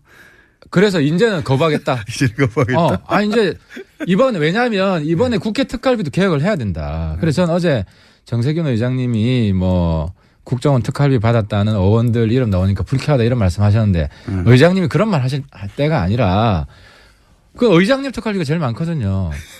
의장님이 특활비를 이제 없애라. 판공비. 그러니까 판공비 헷갈린다니까. 네. 특활비는 영수증이 없다니까요. 그래서 자기 개인 집한테도 갖다 줘도 되고 유용할 수가 있는 건데 이거를 특활비는 폐지하겠다. 아예 폐지하고 다 영수증 있는 돈으로 바꿔라. 그리고 영수증 없는 돈은 남은 거는 전부 다 포항 지진 성금으로 내겠다. 그래서 이번에 지진성금 내겠다. 이렇게 선언하시고 바른정당은 뭐 이렇게 저렇게 특활비가 나올 수 있는데 전면 수령 거부하겠다. 제가 우리 의원님들 의총을 소집해가지고 대표님 오시면 특활비 수령 거부 선언을 하자. 그리고 특활비 폐지 운동을 대표님 판공비 때문에 안 하실 것 같은데. 우리 대표님도 이제 특활비 안 받겠다. 네. 선언을 하시자고요. 당연히 적으니까 그럴 수 있죠. 조금만 그걸 떠나서. 아니 근데 이게 저도 이 특활비는 말이 안 된다고 생각하는데 굉장히 오래된 관행이더라고요. 국회가 존재해왔던 이래로 항상 액수의 차이는 있어왔던. 근데 과거에는 그랬을 것 같아요. 요즘은 특활비로 저도 뭐 한노위 간사도 하고 뭐 최순실 청문회 때도 위원장 되면 위원장한테 나오고 간사 되면 간사한테 나오고. 그렇죠. 그러니까 일종의 추가 노동수당이에요. 뭐 그런 개념은. 예. 그러니까 이거는 예전에 설날 우리가 이제 떡값이라며 줬던 기업에서도 줬던. 근데 그게 꼭 그 보너스로 들어가지 않는 그런 떡값처럼 수고했어의 개념으로 현금을 준 거거든요. 이게. 현금을 주는 거죠. 그러니까 계좌를 넣어줘도 되고 추가 근무수당이라고 월급 명세서에 이번에 뭐 새로운 특위 새로운 걸 했으니까 얼마 들어가고 이런 식으로 하면 되거든요. 근데 마치 상하관계인 것처럼 국회도 그렇게 움직이고 있다는 거예요. 알겠습니다. 그런 특활비 문제 때문에 홍준표 대표가 위험할 수 있다. 네. 그렇죠. 그래서 비는 특활비 그러면은 월급 줬으면 그 특활비는 어디 줬냐 하니까 야당 원내대표 당시 줬다고 하니까 내가 안 받았다. 그래서 1,000만 원 이상이 빕니다. 사실은. 꽤 많이 비어요. 현재 설명할 수 없는 비는 게. 그러니까 이제 홍준표 대표 굉장히 지금 초조하고 뭐 쫓기고 있다는 거죠. 그래서 그렇게 똑똑한 사람이. 그런데 그거는 이제 자유한국당의 상황. 그러니까 자유한국당도 갑자기 흔들려 가지고 공백이 생기면 바른정당이 자유한국당과 합칠 수도 있다. 이거 제가 이야기했듯이 홍준표 출당되고. 그죠? 친박도 다 날아가고. 친박은 뭐 자연스럽게 적폐청산 해주고 있고. 홍준표 대표가 흔들리면 친박이 잡겠죠. 그건 아니죠. 지금 최경환 서청원은 뭐 그럴 상황은 아니고. 그러니까 이제 여러 가지 정치가 생물이라는 게 여러 가지 상황이 발생할 수 있고 거기서 정말 보수 리더가 없다. 우리 유승민 비대위 비대위 맡아서 정권을 행사해라. 절대 그런 일은 아니랄 거라고 봅니다. 그러니까 이런 상황이 발생하면 우리는 한국당 비대위로 들어갈 수 있다는 거예요. 거기는 그 가능성이 매우 제로일 매우 낮지.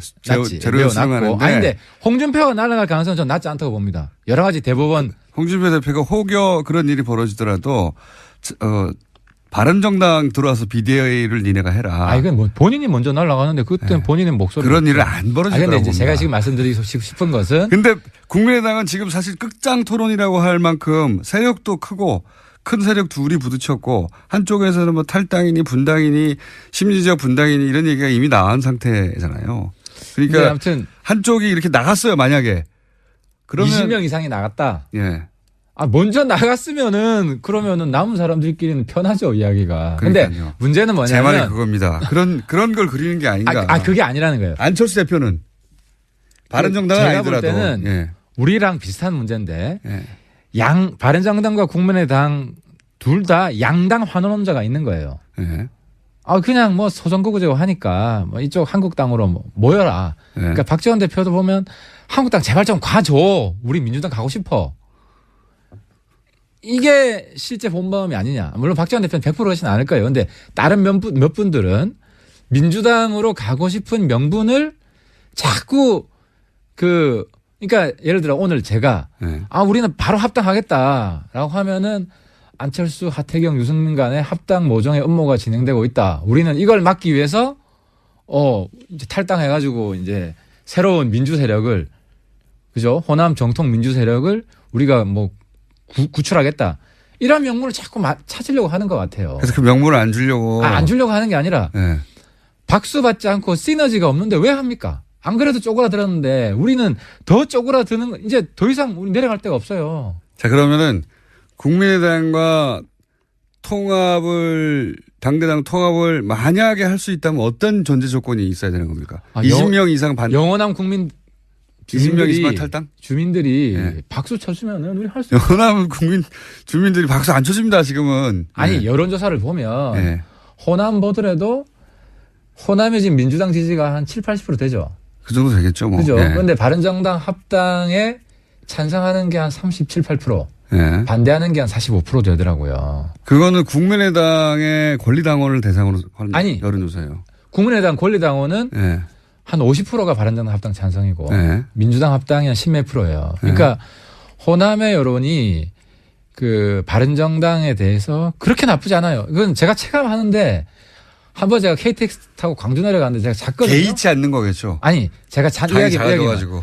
잤는데 네. 제가 이제 광주 내려간다고 하고 자니까 막 호남 분들이 깨워줘요. 내리라고.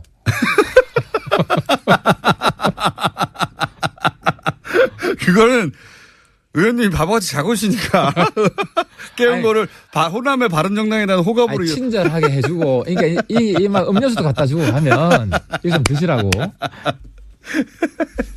그러니까 호남의 좀안 됐고 그러니까 당도 최고라. 그 전에 깨지기 전에 우리 20명 있을 때 네. 그러니까 이제 바른정당 그거는 홍준표 대표가 그렇게 자고 있어서 깨워줬을 거예요. 이 양반아 일어나라 이러면서 정당에 대한 호감도 근데 상관없이. 아무튼 이제 저는 이제 유권자들을 악수를 일일이 하고 이제 만나기 때문에 네. 제가 호남 쪽 내려갔을 때 오히려 영남 내려가면 야 이 새끼야 너 왜 왔어 이런 있잖아요 친박죠. 근데 호남은 굉장히 분위기 좋아요. 바른정당에 불쌍하니까 그런 거죠. 뭐 하여튼 뭐 불쌍해서 분위기 좋은 건 최고지 정치인 입장에서. 아니 그래서 맞습니다. 그건 맞아요. 그건 맞는데 어떤 조건 하에서 통합이 될 수 있어요? 그게 이제 저는 그렇게 봅니다. 유승민하고 안철수 관계는 과거를 굳이 비유하자면 제가 어제는 DJP 왜냐하면 우리가 이제 선거연대를 바라기 때문에 네. DJP 선거연대에 비유했는데 근데 JP는 당시 정치 스펙트럼을 보면 지금 홍준표랑 가까워요. 가장 오른쪽이잖아요. 그리고 유승민하고 안철수는 YS라는 DJ. 네. YSDJ가 서로 필요할 때 합당을 했다가 경쟁할 때 또 분당을 하고 네. 이런 관계. 그러니까 지금 문재인 대통령 이후에 차기 대권을 보면 이제 민주당에 이제 몇 분이 계시고 민주당 이외에는 그나마 가장 앞서 있는 게 유승민, 안철수라고 보입니다.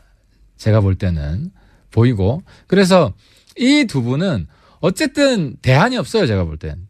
앞으로 대선까지는 큰 새로운 스타가 나오기 전에는 바른정당에서는 유승민밖에 없고 국민의당에서는 안철수밖에 없다. 그렇죠. 한국당에는 나올 가능성이 별로 없다. 이렇게 봤을 때 굳이 4년 이상 남았는데요. 아니 굳이 명분 없이 합당 안 해도 개인 대선 후보로서의 이 인지도나 지지율이 사라지는 게 아니에요. 그러니까 우리도 계속 떨어지겠죠. 우리도 명분 없이 명분 없이 하는 것보다 명분 있게 도개청청 가는 게 낫죠. 유승민 대표는 그렇습니다. 그렇죠. 예, 확실히.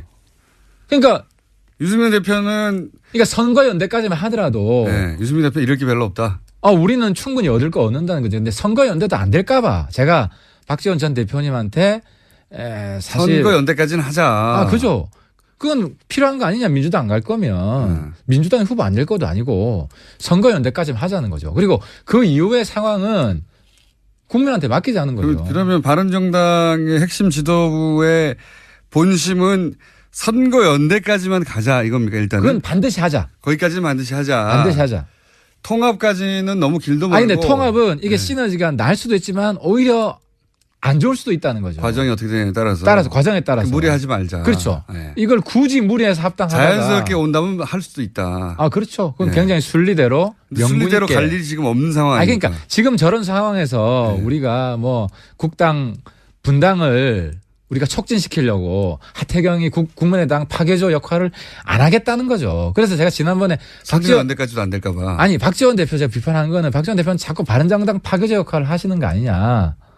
파괴조라기보다는 있는 그대로 얘기하는 거 아닙니까? 있는 것도 안 그래요. 안 그래요? 네. 그러니까 저도 그렇게 악심을 품으면은 네. 자꾸 뭐 안철수 합당 우리도 하겠다 뭐 이랬으면 하지. 오늘도 그런 이야기해서 국당의 분란을 조장할 수 있죠 하려면. 그래서 그 역할을 분란이 안 돼서 바른정당 통합 반대하는 사람들은 나가버리고. 그렇죠. 그럼 뭐 자연스럽게 통합되니까 남아 있는 사람들끼리 그렇게 하고 싶은데 그렇게 해봐야.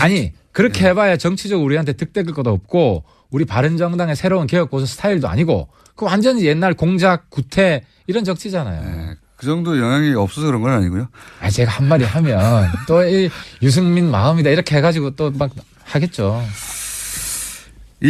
그러면 그냥 드라이하게 국민의당의 분당 가능성은 어떻게 보세요? 얼마나 보세요? 국민의당은 좀 다른 것 같아요. 우리는 다선 위주여가지고 네. 우리 다선들이 한국당 가면 당협위원장을 꿰차요. 네. 그리고 그 경선을 하더라도 이깁니다. 네. 근데 국민의당은 초선이 많죠. 초선 많죠. 호남 쪽은 27명인가. 이건 정말 내가 정치 실리를 가지고 말씀드린 건데. 네. 그리고 비례가 많고요. 그죠. 그러니까 초선들은 가서 경선에서 거기 다선이 떨어진 다선한테 네. 쉽지가 않아요. 그래서 박지원, 천정배, 정동영 이런 다선들은 그러니까 거기서 보면 안철수 대표한테 막 이렇게 반기를 내는 분들이 대체로 다선들이거든요. 네. 왜냐하면 나는 나 혼자 가서라도 이길 수 있다 저쪽을. 그러니까 어떻게 되든 오히려 어떻게 보면 민주당으로 합쳐야지 더 안전하게 보장이 되는 지방선거도 자기가 장악할 수 있고. 그런 분들만 앞으로 나서고 있다. 뭐 그렇게 보입니다. 그래서 분당의 가능성은 높지 않다. 그렇죠. 그렇게 하면은 초재선들이 안 따라가죠. 초대선들은 안 움직일 것이다. 그렇죠. 저는 그렇게 생각합니다. 그러니까 통합을 반대하더라도 분당까지는 안 갈 것이다. 그렇죠. 우리가 합당을 안 한다는데 당장 합당 안 한다는 상태에서 안철수 대표가 합당하기 위해서 뭐 그분들 제명 이렇게 할 리도 없고. 자, 바른정당 두 번째 실력자 하태경 최고위원의 국민의당의 현재 상황에 대한 전망, 희망, 바람 같은 걸 들었습니다. 그러니까 이제 오늘 의총에서 제가 중재한 대로 선거 연대로 일단 총의를 모으고 국민의당 바른정당 간의 선거 연대 정치 협상을 바로 좀 들어갔으면 좋겠다. 왜냐하면 그래야 우리도 좋은 사람들 다 지금 전면에 내세우고 지방선거 전면전을. 그러면 예를 들어서 선거연대가 됐을 때 구체적으로 예를 들어봐 주세요. 서울시장은 예를 들어서 안철수 대표가 나가라. 그러면 경기도지사는 바른 이 선거연대 누가 나가겠다. 이런 식인 거죠? 그렇죠. 그거를 조합을 짜는 게 네. 제일 중요하죠. 그래서 저는 서울시장은 안철수 대표도 될 수 있고 유승민 대표도 우리가 설득을 해서. 안철수 혹은 유승민 그리고 경기도지사는 예를 들면 남경필 또는 누구. 이런 그렇죠. 식으로. 그런 식으로. 나누자. 그런 식으로 예를 들어서 뭐. 그래서 제 바람대로는 서울시장 유승민, 국민의당 손학규 또 한 사람 나와서 뭐 세 사람 경선 붙이고. 뭐 경기도지사 했는데 또 나가요? 뭐 나올 수 있죠. 우리 뭐 새로운 정치 세력의 미래를 위해서 나올 수 있다고 보고. 너무 막 갖다 붙이시는 희생을 하시는 거고. 부산에도 뭐 안철수 그리고 뭐 다른 사람들 해서 뭐 경선에서 흥행을 하고 뭐 그런 식으로 우리가. 너무 불시조 쓰시는 거 아니에요? 그러니까 굉장히 핫한 예. 후보군을 우리가 그림을 그릴 수 있다. 본인이 지방선거에 나가실 생각은 없으시고요.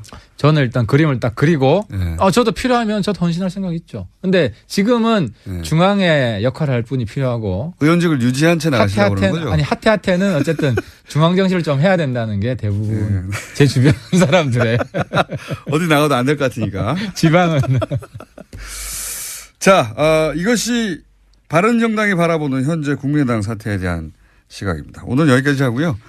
다음 주면 이제 결론이 나 있을 테니까 만나든지 얘기를 나눠보죠. 바른정당의 하태경 최고위원이었습니다. 감사합니다. 예, 감사합니다. 친절한 AS 박연조 씨, TBS 사장님 하와이 좀 보내주세요. 3부 시작할 때 저희가 하와이 네가 가라. 제작진의 사장님에 대한 항의거든요. 청취율 2자리 나왔는데 왜 안 보내주냐고 저희가 작년 여름께쯤에 얘기했던 것 같아요. 이런 방송, 이 시사방송은 청취율 2자리가 나올 리가 없다고 생각한 TBS 사장님의 과감한 배팅이었는데 나와버려가지고 아직 아무 말도 없습니다. 하다못해 하와이는 못 보내주겠고 제주도라도 보내줄게 이런 말조차 나오지 않고 있습니다. 저희가 BGM으로 계속. 그리고 이제 다금바리 선생님 오늘 사이버사령부 부의사관 다금바리 선생님에 대한 문자도 좀 있네요. 신변에 문제가 생긴 건가요? 아마 이런 문자를 보내는 것은 지난 방송과는 다르게 조금 조심스럽게 오늘 방송을 하셨기 때문에 아무래도 이제 방송을 듣고 주변에서 말들이 많이 있었겠죠. 그래서 좀 조심스러워 하신 건 사실이고요. 다음 방송에는 좀 더 과감하게 하기로 하고 가셨습니다. 다스가 이명박 전 대통령 실소유주가 확인되면 이명박 전 대통령이 어떤 처벌을 받습니까? 엄청 많죠. 이거 한번 정리해야 되겠네요. 어떤 처벌을 받는가 저희가 한번 정리해서 양지열 변호사를 통해서 저희가 알려드리도록 하겠습니다. 그 외에 가양동 주민 한 분이 소주 특종 소주를 다스처럼이라고 너무 완벽하게 로고를 만들었어요. 완벽하게. 야, 진짜 이런 소주가 나오는 줄 알았어요. 거기다가 저희가 소주 스티커를 만들어 보내셨는데 소주에 붙여봤더니 정말 이런 제품이 나왔다고 착각할 만큼 밑에 보면 도곡동 천연 안반수로 만든 소주 다스처럼. 여성 모델도 바꿨으면 좋겠네요. MB로. 소장님 아직 등장하실 때 아닌데 자꾸 중간에 등장하셔가지고. 자, 다스에 관한 국민들의 관심이 이렇게 패러디로 폭발하고 있습니다. 스티커를 직접 만들어 보내주신 가양동 주민 감사합니다. 오늘 여기까지 하겠습니다. 칼 플라니 사회경제연구소 정태인 소장님 나오셨습니다. 안녕하십니까? 네, 안녕하세요. 지난주에 저희가 남방정책, 신남방정책. 네네. 이게 등장했는데 갑자기 이게 뭐냐 얘기하려고 하다가 시간이 없어서. 신남방정책 중요한 거다. 노무현 정부 때도 남방정책을 추진하려고 했었는데 안 됐다. 구상이 있었다. 이런 말씀하시다가 끊어졌어요? 그때는 동북아시대위원회라고 해서 동북아시대위원회. 한중일에 초점을 맞췄었죠. 그때만 해도 중국이 그렇게 큰 나라가 아니었기 때문에 중국의 경제가 여기까지 오지 않았죠. 2003년이니까 15년 전이니까 그러니까 그때는 전체 구상은 EU가 있고 미국 중심으로 한 아메리카가 있고 그다음에 아시아를 하는데 아무래도 아시아는 한중일이 주요 국가니까 그 국가들을 먼저 하자. 근데 이미 김대중 대통령이 아세안 플러스 3 그래서 아세안하고 한중일이 같이 이렇게 모이는 그런 모임을 만들어 놨었거든요. 진보 정권은 계속 그 미국 일본도에서 좀 벗어나서 아시아를 축으로 하는 경제 공동체나 어떤 역내 구조를 만들자 이런 얘기 계속 있었어요. 실제로 생산으로 보면 이미 생산 공동체가 있고 세계 최고 수준의 생산 공동체입니다. 왜냐하면 일본이나 한국의 부품 첨단 기술이 있고 그다음에 중국이 부품 중간 부품이 되고 이제 아세안까지 있기 때문에 굉장히 값싼 노동력까지 다 합쳐져 있기 때문에 제조업으로서는 세계 1위이고 타의 추종을 불허하고 앞으로도 한 10년 이상은. 그런데 그런 경제 블록이 있긴 한데 실제 그 블록 안에 국가들끼리의 공동체 의식이나 우리가 같은 영내로 묶여 있다는 의식은 사실은 유럽하고는 비교할 수 없을 정도로 예, 그게 얕잖아요. 제가 동북아 공동체를 EU를 모델로 추진을 했었는데 금방 깨달은 게 뭐냐면 그러니까 EU와 미국은 같이 소련이라는 적이 있었잖아요. 예. 그래서 미국이 EU가 건설되는 걸 도와줬잖아요. 예. 독일이 아직도 미국에 의지하는 것도 그런 이유죠. 네, 지금은 근데 중국이 독일은 안에 혼자- 있어요. 독일 혼자 소련을 감당할 수 없으니까. 예, 근데 지금 아시아를 보면 예. 저기 안에 있잖아요. 미국 입장에서 보면. 네. 중국이 안에 있으니까 이게 결성되는 걸 미국이 반대를 하죠. 그러니까 미국의 입장은 그 양자 동맹을 여러 개 만들어서 허브가 되는 거죠. 그러니까 한일 동맹. 자기를 중심으로. 그러니까 예, 미일 동맹, 미일 동맹, 한미 동맹 뭐 이렇게 네. 필리핀하고 동맹 이런 식으로 해서 만들어 놓고 전체적인 아시아 공동체가 만들어지는 걸 어떻게 보면 방해를 했거든요. 예를 들어서 이제 일본이 AMF라는 걸 만들려고 그랬어요. IMF의 아시아판을 만들려고 하는 것도 방해를 했고. 근데 중국이 지금은 커져서 중국이 독자적으로 끌고 나가고 아시아로의 회기를 선언했잖아요. 예. 그러니까 본격적으로 동아시아를 놓고 지금 미국하고 중국이 맞붙어 있는데 그럼 한국은 어떻게 살 거냐. 예. 어느 쪽으로도 붙기가 어렵거든요. 그러니까 중국이 십몇 년 전하고 다르게 중국이 아시아뿐만 아니라 전 세계에 미치는 영향이 굉장히 커졌는데. 그러니까 PPP, 그러니까 물가를 고려한 GDP로 보면 이미 세계 1위거든요.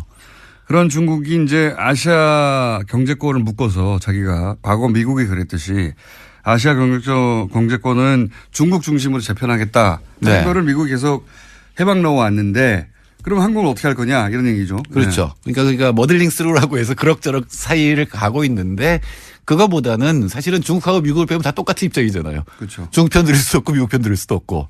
그럼 이 나라들이 만일에 좀 더 협력이 강화되고 서로 통하게 된다면 함부로 못 건드릴 거 아니에요. 이 집단이 되면. 그래서 중국하고 미국 빼고 우리끼리 보이자. 예, 그렇게 명시적으로 얘기한 건 아니지만. 하지만 그 밑에 깔린 생각은 그런 거죠. 문재인 대통령 입에서 막 튀어나오잖아요. 포스트 차이나 뭐 이런 얘기가 나오는데 그거는 단순하게 아시아뿐만 아니라 중국 쪽에도 어느 정도 견제를 하겠다 이런 생각이 들어있는 거죠. 그러니까 힘센 두 사람 빼고 고만고만한 사람들끼리 잘 뭉쳐가지고 그거를 이제 풀이하자면 신남방 정책이라고 그럴듯한. 예. 그리고 그거 이제 블라디보스톡 가서 이건 원래 뭐 참여정부 김대중 정부 때부터 있었습니다만 북방 정책을 얘기를 했잖아요.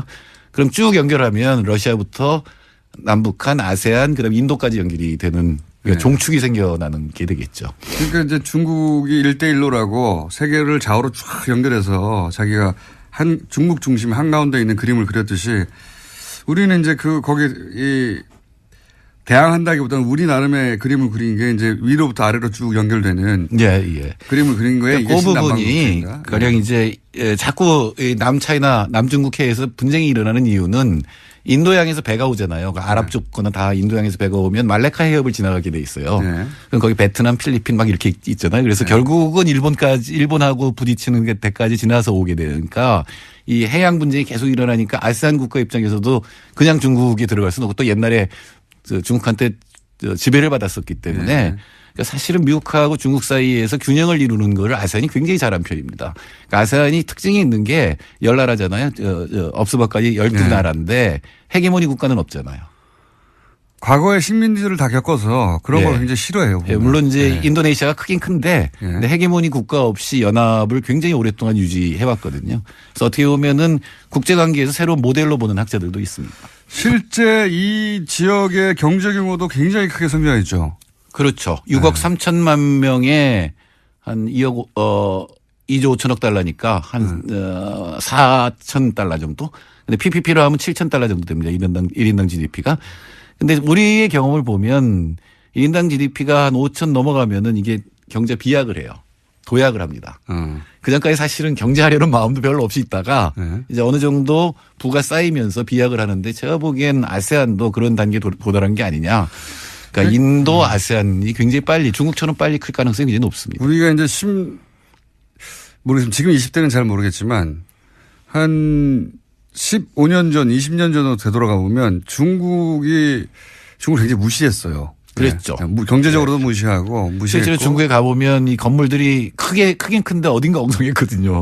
화장실에 물이 샌다든가 이랬는데. 근데 최근에 상하이나 최근에 중국을 다녀오신 분들은 무시할 수가 없거든요. 실제. 아니, 규모도 압도하고 있는데 뭐. 근데 그게 이제 그런 게 불과 10년, 15년 사이에 벌어진 것처럼 이 아시안 국가들도 그런 경제적 인재점을 지나가고 있어서 우리가 아시아 국가도 굉장히 무시하는데 10년, 15년 지나면 이제 달라질 수도 있습니다. 그러니까 역사라는 게 참 재밌어서 5, 60년대만 해도 필리핀이 우리보다 훨씬 잘 살았어요. 맞습니다. 그때는 아프리카가 우리보다 잘 살았어요. 예, 역전이 됐는데 네. 다시 또 이 나라들도 다시 지금 깨어서 이제 올라오고 있기 때문에 서로 이렇게 교류를 하면서 서로의 안보나 경제 면에서 도움을 주고받는 이런 거를 만들자라고 하는 구상이죠. 동남아를 무시하고 동남아인들에 대해서 인종차별하고 무시하는 거 이제 하면 안 돼요. 그거는 그럼 망합니다, 우리나라. 인권 차원에서도 하면 안 되는 일이지만 이때까지는 윤리적 차원에서 접근이었다면 네. 실제로 무섭게 성장하고 있다, 실제. 경제적으로 또는 안보 면에서 이 나라들을 무시하면 우리나라가 고립이 될 가능성이 높고 여태까지는 동남아를 생산기지로 봤잖아요. 그래서 그쪽 노동자들을 사실상 착취하는 기업들이 많았는데 이젠 그렇게 하면 안 됩니다. 진짜 대등한 입장에서 서로 교류를 해서 서로 지킨다. 서로 이익을 본다. 이런 입장에서 접근을 해야 되겠죠. 그러니까 서로 대등한 관계를 이제 만들어 가야 되는데, 이 경제적 측면에서는 그렇고 혹시 이게 안보 측면에서도 도움이 됩니까? 그럼요. 어떤 면에서 도움이 됩니까? 가령 이제 이 아세안 국가들은 중국하고 국경을 맞대고 있기 때문에 계속 마찰이 일어나거든요. 아까 얘기한 말레카 해협 부근에서. 네. 그렇게 되면 이제 미국이 접근을 하게 되죠. 한국은 한반도 때문에. 동남아시아 뭐 또 다들 똑같은 정도는 아닌데 중국을 굉장히 미워하는 나라들이 많아요. 왜 제갈량이 7종 7금한 게 다 동남아시아 가서. 굉장히 그리고 전쟁도 많이 했고요, 실제로. 예. 침략도 많이 했었고요. 네. 그러니까 두려워하는 면도 굉장히 많고 그리고 또 실제로 이제 말레카 해협을 둘러싼 분쟁이 있고 지금 중국이 굉장히 공격적으로 나오거든요. 그 해양에 대해서. 왜냐하면 이 선을 확보해야 되기 때문에 해로를 확보해야 되기 때문에. 근데 또 미국도 맞닥지 않거든요. 이 나라들 입장에서는. 근데 한국은 또 북핵 문제 때문에 이게 양쪽에 걸려 있거든요. 그래서 양자 사이에서 어느 정도 제 목소리를 내는 그런 집단을 만들면 옛날에 왜 제3세기라는 게 있었잖아요. 1955년에 반둥회의라는 게 있었습니다. 네, 그때 이제 모인 사람들이 저온 라이라든가 네루라든가 티토 뭐 이런 독립운동가들이 다 모여가지고 제3세계를 선언했고 그때부터 소련하고 미국이 함부로 못했거든요. 그러니까 이 나라들이 제 목소리를 내면서 국제적 위상이 올라갔던 것처럼 아시아에서도 미국도 아니고 중국도 아닌 그러나 양쪽에 끼이는 게 아니라 제 목소리를 내는 어떤 집단 이런 구상이 깔려 있다고 봐야 되겠죠. 그러면 구체적 정책 몇 가지 좀 소개해 봐 주세요. 지금 뭐 어떤 정책을 이 블록하고 하려고 하는 건지. 일단은 경제인데 특별한 것은 인도네시아하고 전략적 동반자 관계를 선언했거든요. 특별 전략적 동반자 관계를 선언하고 군사 관계를 그러니까 방위산업 교류를 하는 거를 추진을 하고 있어요. 이거 분명히 우리나라도 방위산업이 상당한 수준에 올라가 있는 나라이기 때문에 교류를 할 수 있는데 사실 이 부분은 뭐냐면 안보의 의미가 굉장히 큰 거거든요. 단순하게 미국이나 중국에 의존하지 않는 어떤 무기 이런 것들이 있기 때문에 뚜렷하게 마치 우리가 미국하고 유럽 사이에 무기 구매를 경계시키듯이 중국하고 미국 사이의 경쟁 속에 우리가 들어갈 수도 있겠다. 이런 그럴 수도 있고요. 그리고 이건 여전히 환상입니다만 철도로 왜 시베리아 통해서 유럽까지 가는 길이 있잖아요. 그거 예전부터 저도 그리고 이제 1대1로에서 일대라고 하는 거는 항구로 배로 해서 이제 인도양까지 쭉 갈 수가 있는 거고 그 부분이 평화롭게 지켜지면 사실 우리나라 물동량이 65%가 말레카 해협을 거치거든요. 그러니까 특히 원유 이런 거는 다 글로 오는 거기 때문에 그 부분도 굉장히 중요한 이권이 달려 있는 거죠. 방산 인프라를 구축한다. 그리고 그 외에 그때 나온 얘기로는 4차 산업혁명 얘기도 나왔는데 그거 뭐 하겠다는 겁니까? 4차 산업이 뭔지 제가 아직도 몰라가지고 잘. 사실은 인구가 많잖아요. 그러면 천재들이 많아요. 저는 그런 꿈을 꾸는데 새만금 같은 데다가 아시아의 천재들 다 모아놔서 무슨 연구소 같은 거 만들면 어떨까? 아시아의 천재들이 한국에 올 이유가 있어야 되는 거예요. 왜 없나요? 우리나라가 제일 그래도 살기가 1인당 GDP도 넘고 IT망 잘 돼 있고 일본을 안 가고 우리나라에 오는 연구하기 좋고 일본은 잘 모르겠어요. 우리 물가도 비싸고요. 요즘 일본만큼이나. 그리고 아세안이 또 주목해야 될 게 평균 연령이 29살이에요. 굉장히 젊은 나라들이에요. 앞으로 굉장히 빨리 클 거라는 거예요. 중동도 굉장히 젊어졌어요. 네. 그 젊은 나라들의 젊은 인재들하고 교류를 하는 게 굉장히 중요하기 때문에 아마 4차 산업혁명이 뚜렷한 건 없을 거고요. 아마 인력 교류, 문화 교류 이런 것부터 시작을 하게 될 겁니다. 굉장히 많이 등장했어요. 말들은. 예를 들어 중소기업 협력, 스마트시티 협력, 수자원 관리 협력, 교통과 에너지 협력 뭘 많이 하려나 봅니다. 할 수 있는 일은 다 하겠다는 얘기죠. 그러니까 사실은 그 아세안에서 가장 중요한 게 메콩강이잖아요. 그 메콩강 범람이라든가 이런 것들도 같이 할 수가 있고 특히 생태 문제는 같이 처리를 해야 되겠죠. 그렇군요. 자, 그러니까 향후 한 4년, 5년간은, 우리 이전과는 다르게 이런 아시아 국가들과의 교류나 또는 아시아 국가들의 협정이나 이런 게 많이 눈에 띌 수 있다. 예. 네네. 그 첫 발찌였다. 이 정도 하겠습니다. 네. 정태일 소장님이었습니다. 감사합니다. 네, 감사합니다. 내일 뵙겠습니다. 안녕. 불렀어, 이거. 판공비라고 불렀는데, 뭐 국회 대책비라고도 하고, 여하간 지금 뉴스의 흐름에서 얘기하자면 특수활동비죠, 이게. 예. 특활비, 판공비라고 불렀던 돈인데 이거가 국회 운영위원장에게 나온단 말이죠. 네, 여당 원내대표가 겸직을 하고 있는 자리입니다. 당시 원내대표였거든요. 당시 여당 원내대표였고 홍준표 대표가 2008년 9년 그러니까 이명박 정부 때죠. 근데 지난 대선 후보 토론회 때 김진태 의원이 무슨 말을 했냐면 당시 후보가 홍준표 대표에게 국회 운영위원장 시절에 판공비 일부를 집에 가져간 건 문제 아니냐. 이 워딩은 김진태 의원이 한 겁니다. 예. 그러니까 이 판공비요, 말하자면. 이 판공비에 대해서 집에 가져간 건 문제가 아니냐 그랬더니 당시에 이제 당황했나 봐요. 토론회 때 뭐라고 대답했냐면 정치 작업으로 쓰고 남은 개인 돈은 집에 가져갔다. 이게 애매한 말이잖아요. 그러니까 요는 그때 이제 판공비하고 개인 월급하고 섞어서 쓰다가 남은 돈은 이게 개인 돈이니까 섞어 썼다는 얘기죠. 네, 이게 해명이 꼬이게 된 게요. 이 네. 홍준표 대표가 가장 예민하게 여기고 있는 성원정 리스트와 관련돼 있습니다.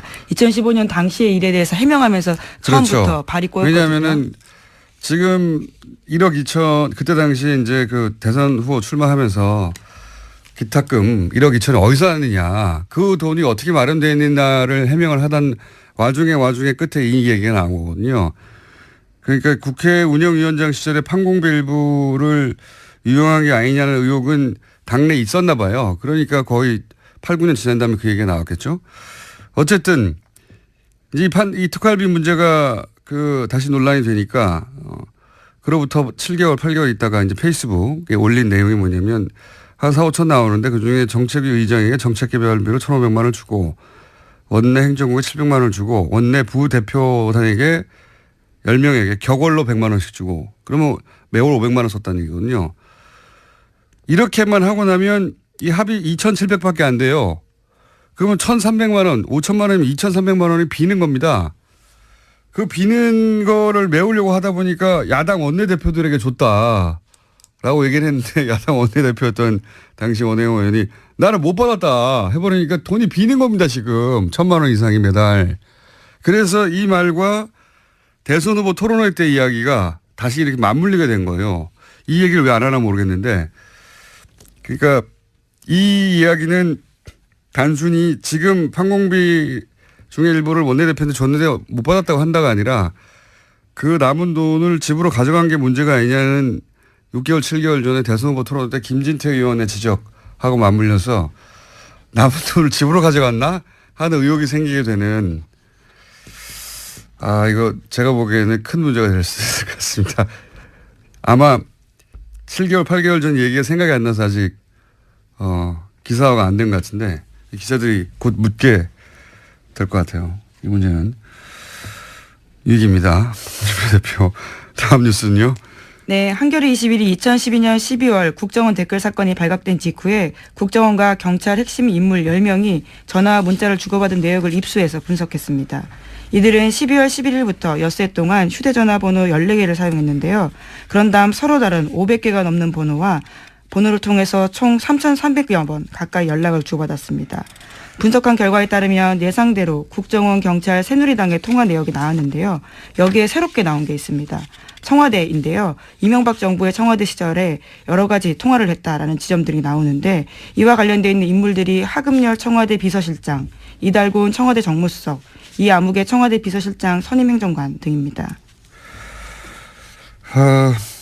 그게 나오는 게 정상이죠. 예. 나오는 게 정상이죠. 네, 지금까지 밝혀지지 않았던 사실이라서요. 네. 청와대, 국정원, 경찰, 새누리당의 커넥션이 있지 않겠냐라고 당시도 이야기했었고, 예. 근데 이제 그 우울증이 이제 처음 나온 거죠. 예. 왜냐하면 한 달 전쯤에도 얘기했던 것 같은데 서로 입을 맞추지 않으면 있을 수 없는 일이죠. 대선 후보 토론회 때 당시 박근혜 후보가 문재인 후보에게 그 국정원 여직원한테 그 수사 결과 아무것도 안 나오면 책임지라 그런 말을 하고 나서 토론회 끝나자마자 경찰이 아무것도 안 나왔다고 발표를 하죠. 중간 수사 결과. 심지어 중간 수사 결과 발표라고 이야기했습니다. 말도 안 되게. 예. 그리고 곧이어서 국정원에서는 고소고발을 하죠. 예. 바로 보도자료를 내고요. 예. 관련된 사실에 대해서 공박을 시작했습니다. 이게 1년의 순서대로 주르륵 이어진 거거든요. 예. 그거를 짜지 않고 어떻게 했겠냐. 이 사실은 저는 이게 아주 큰 수사 대상이라고 보는 것이 그랬다는 얘기는 당시에 청와대, 경찰, 국정원이 명백하게 대선에 개입한 거거든요. 선거 개입. 요 선거 개입 건만으로도 큰 건이 됩니다. 이 국정원과 청와대와 국정원과 경찰과 새누리당이 각각 한 몸으로 대선에 개입했다는 얘기잖아요. 실제 특정 사건을 아무런 혐의가 없다고 발표를 중간에 근거 없이 해버리고 국정원은 거기 고소고발을 한다고 하고 대선 후보는 거기에 맞춰서 토론을 하고 질문을 하고 사이버 사령부에 댓글 공작을 내부 고발하신 분이죠. 지난주에 이어 다시 한번 모십니다. 사이버 사령부 530 심리전단 김기현 전 부이사관님 나오셨습니다. 안녕하십니까? 네, 안녕하십니까? 예. 지난주에 밝혀졌죠. 다금바리 아이디를 사용하신. 그리고 이걸 최초로 세상에 보도한 KBS 파업 중인 이재석 기자 나오셨습니다. 안녕하십니까? 네, 안녕하세요. 예. 파업 중이기 때문에 저희가 KBS 기자들을 이렇게 빌려 쓰고 있습니다. 지난주 반응이 워낙 폭발적이어서 저희가 다시 한번 모셨습니다. 예. 다금바리 선생님에 대해서 격려의 메시지가 어마어마하게 쏟아졌고요. 예. 휘발유 아이디 소나무. 제가 듣기로는 다음에서 활동하던 소나무를 기억하는 분들도 있더라고요. 격렬하게 활동하시는 분으로. 격렬하게 하지 않았습니다. 네, 저는 양심을 걸고 북한에 대한 대북 10년을 했지 우리 국민한테 10년 한 적이 없습니다. 네, 어쨌든 이 자리를 빌어서 댓글을 우리 한 요원들이 전체 그 격렬한 게 아니고 네. 이 격렬하게 한 사람들은 아마 부분적으로 제가 해서 말은 않지만은 분류돼 있어요. 아마 분류? 분류. 어떻게 분류되어 있습니까? 그러니까 일반적인 댓글 한 사람과 예. 그러니까 우리끼리 뽑자. 우리끼리 뽑자? 우리끼리 인원을 뽑자. 그 인원이 있잖아요. 예. 그분들이 이제 그 통상적으로 이제 그 댓글을 정치 댓글 단 거지 우리 10년단 요원 전체가 이 정치 댓글 단 게 아닙니다. 저는. 아, 그러면은 예를 들어서 이명박 정부를 옹호하고 네. 뭐 예를 들어서 무슨 어떤 정책에 대해서 이거 막 칭찬하고 이렇게 소위 이제 정부 선풀이죠. 네. 정부를 옹호하는 댓글을 다는 팀과 그게 아니라 야당을 공격하고 뭐 야당 그 특정 지역을 비하하고 이런 댓글을 다는 팀이 따로 있었어요? 그러니까 저는 이제 어렴풋이 예.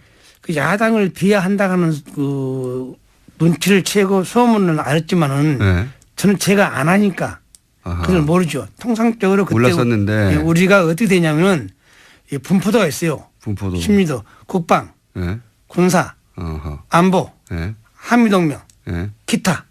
아, 담당이 이렇게 나눠져 있어요? 그렇게 이제 코드를 그 10년 코드가 나눠 있죠. 이렇게 분류가 거기에 입각해서 있는데 예.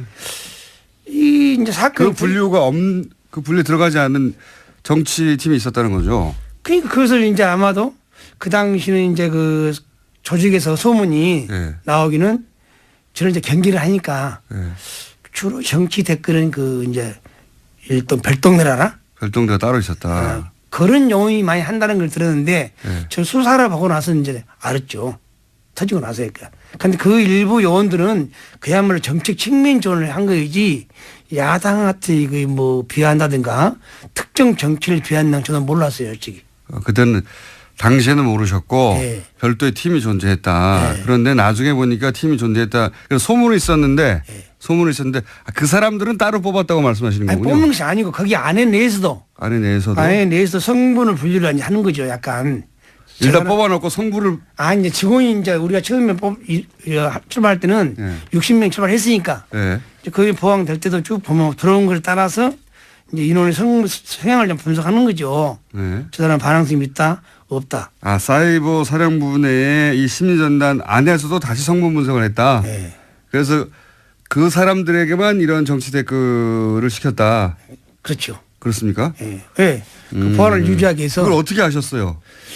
저는 이제 그런 어렴풋이 눈치는 어떻게 채셨어요? 어렴풋이 않은 내가 아침에 가서 이제 검색을 하죠. 검색을 하는데 이상하니 우리 아이디가 눈에 튀는 아이디가 나오는 거예요, 저한테. 우리 아이디가 나왔는데. 거의 아는 아이디가. 뭐 전라도띠 홍어새끼. 전라도 홍어새끼라는 거를 아는 아이디가 쓰고 있더라. 많이 보이는 아이디가.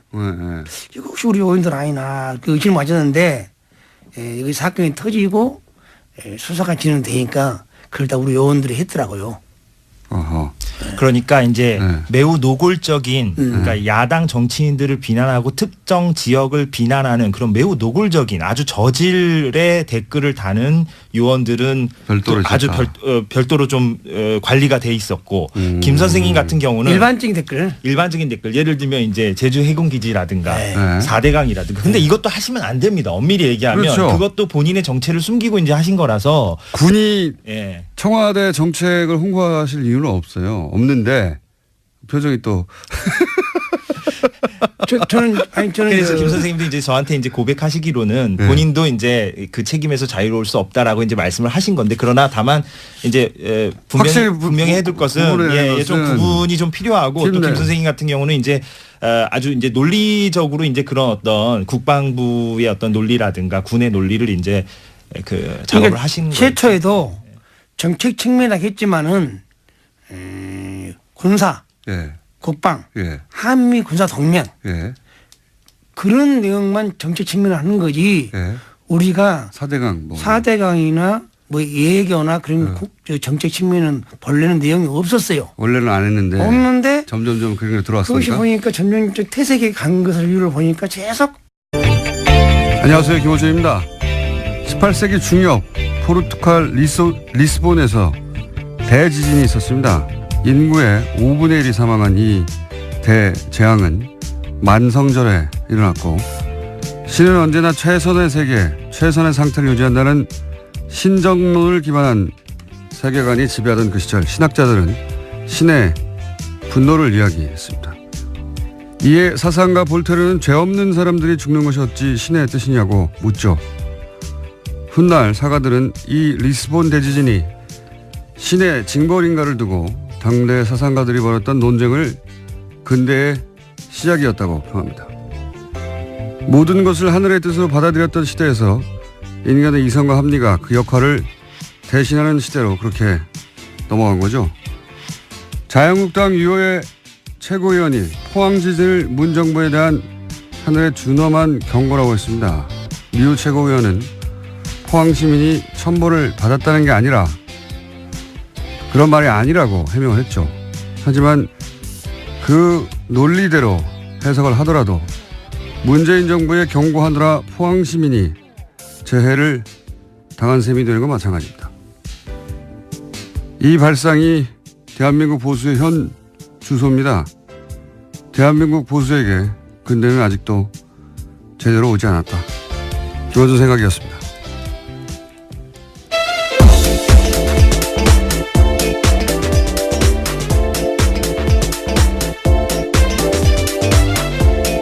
시사인의 김은지입니다. 자, 오늘도 달려볼까요? 네, 다스는 누구 겁니까? 관련된 소식을 가장 먼저 전해드리겠습니다. 요즘 이 뉴스가 여기저기서 자꾸 나오고 있어요. 네, 이명박 전 대통령의 아들 이시영 씨가 다스 핵심 납품업체 한 곳을 또 인수했다라고 어제 JTBC가 보도했는데요. DMI라는 곳입니다. 이 DMI는 다스 납품업체에 있는데 자동차 시트 뼈대를 만드는 곳입니다. 다스 핵심 관계자의 말에 따르면요. DMI 등은 리틀 다스로 불린다라는 건데요. 또 이 DMI는 설립 이후에 흑자 경영을 해오다가 지난해 갑자기 14억 원의 적자를 기록했습니다. 그러면서 매입 가격을 낮추기 위해서 회사를 어렵게 만든 게 아니냐라는 의혹이 나오고 있다고 합니다.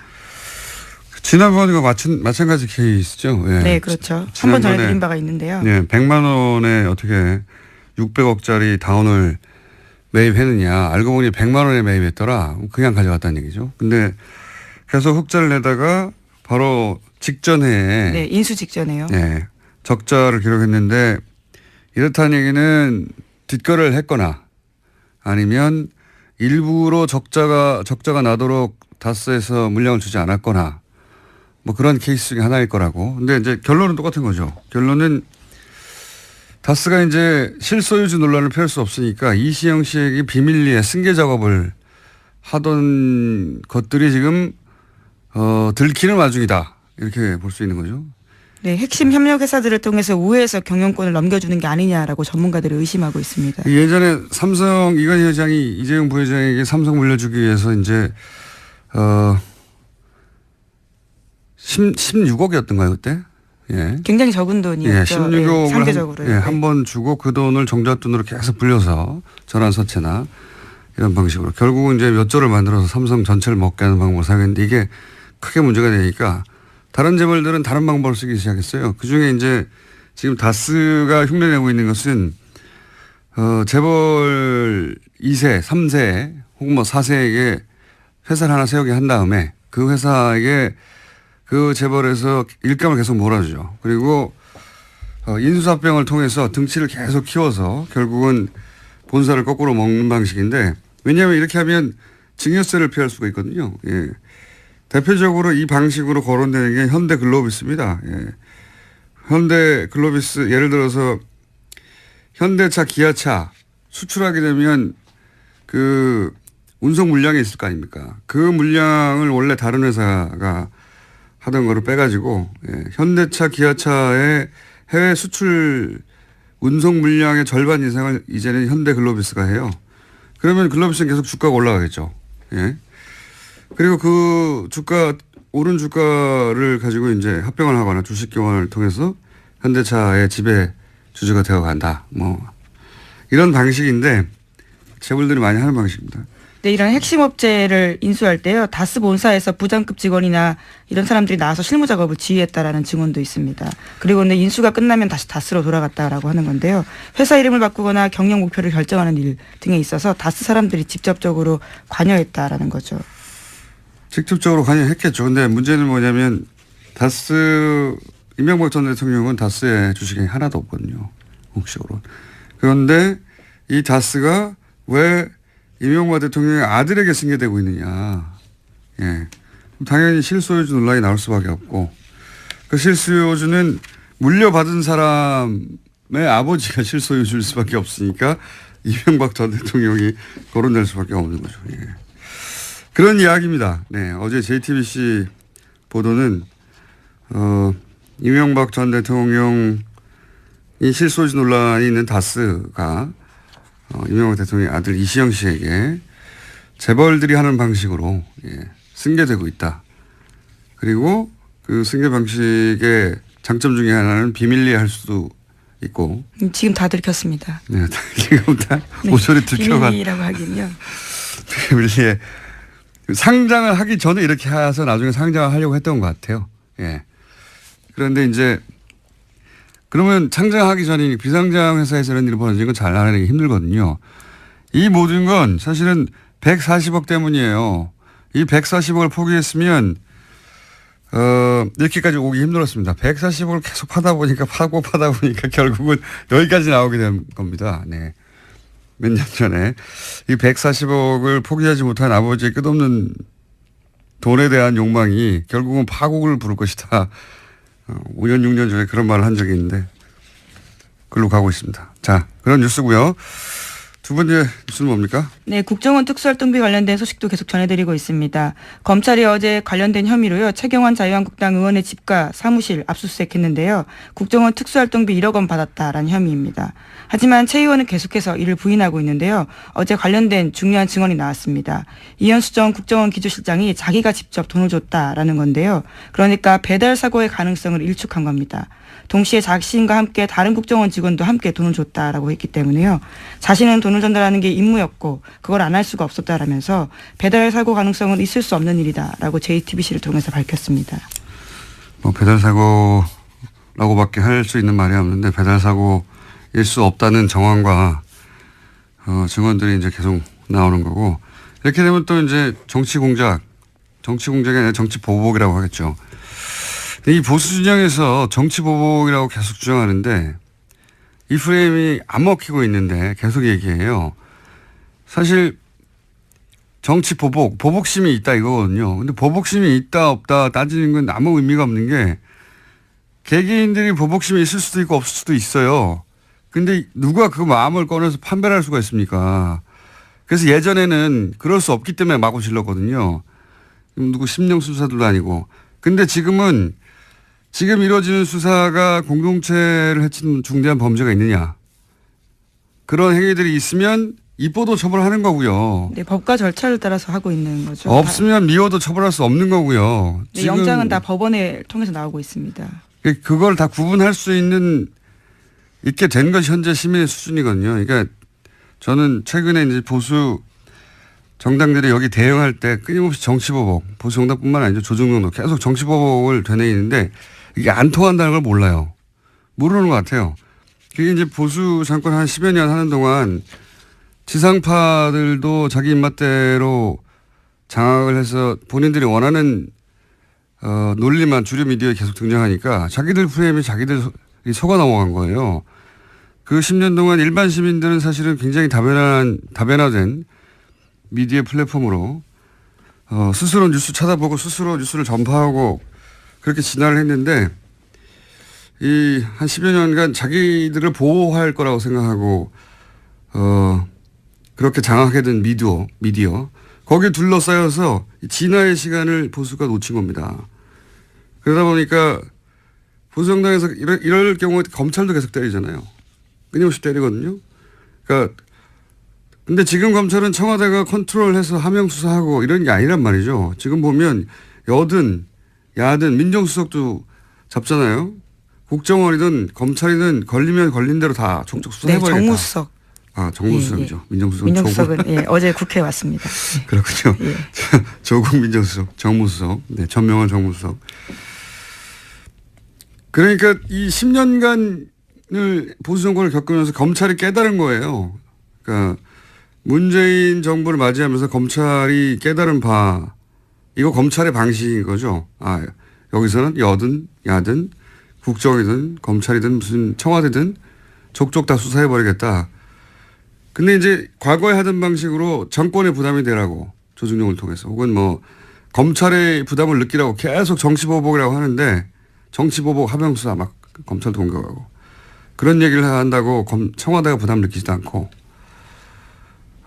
문재인 대통령이 그런 사람도 아니고 검찰은 점점 약이 오르고 이런 보복 정치 주구장창 얘기하는 건 자기들 무덤을 파는 겁니다. 이 문화 지체를 따라잡지 못하면 앞으로 보수 오랫동안 힘듭니다. 이런 얘기 안 통한다는 거 단순히 안 통한다는 게 아니라 본인들에게 해가 돼요. 제가 말한다고 제 말 듣겠습니까만은 다음 뉴스는요. 네, 특수활동비 관련된 소식 하나만 더 전해드리면요. 어제 더불어민주당 원혜영 의원이 자유한국당 홍준표 대표의 특수활동비 관련된 발언에 대해서 거짓말이다라고 선을 그었습니다. 홍 대표가 자신이 국회 운영위원장을 맡았던 당시에 국회 특수활동비로 야당 원내대표들한테 국회 운영비용으로 일정 금액을 줬다라고 이야기했는데요. 이에 대해서 원혜영 의원은 어떤 돈도 받은 사실이 없다면서 분명한 해명을 요구한다라고 밝혔습니다. 해명과 사과가 없을 경우에는 부득이하게 법적 조치도 검토하지 않을 수 없다라고 했습니다. 아, 이거 홍준표 대표가 곤란한 지경에 처할 것 같은데요. 왜냐하면 한 4천 5천 정도가 매달 국회 특수활동비, 예전에 판공비라고 불러요. 이거 수사해야 됩니다. 제가 왜 이런 얘기를 꼭 하냐면 제가 아직도 거의 6년치 3도 노출로 재판을 받고 있거든요. 공직선거법 위반 혐의로 그러니까 이게 있죠. 이런 걸 보면 화가 나요. 이렇게 거대하게 선거 개입을 하고 공직선거법을 위반했는데 이 사람들은 아무도 처벌을 받지 않고 저는 아직도 재판을 받고 있다는 게. 네, 당시 청와대 인사 중에 가장 통화가 많았던 사람이 이달곤 수석이었는데요. 차문희 2차장과 엿새 동안 6차례 통화했다고 하지만 자신의 해명이 이렇습니다. 자신은 그 사람을 아예 모른다라는 거고요. 누구 전화가 스스로 통화했나요? 뭐 모른다고 하겠죠, 다들.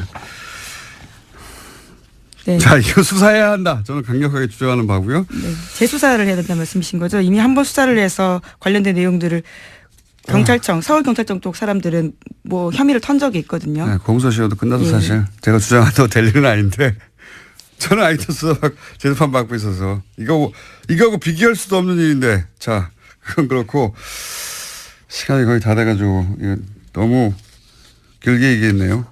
예. 제목을 2개 읽고 짧게 논평하고 지나가죠. 네, 그러시죠. 5.18 민주화 운동 관련돼서 계속 알려드리고 있는데요. 이번에는 5.18 민주화 운동에 북한군이 개입했던 증거라면서 극우 인사 지만원 씨가 내놓은 사진이 있습니다.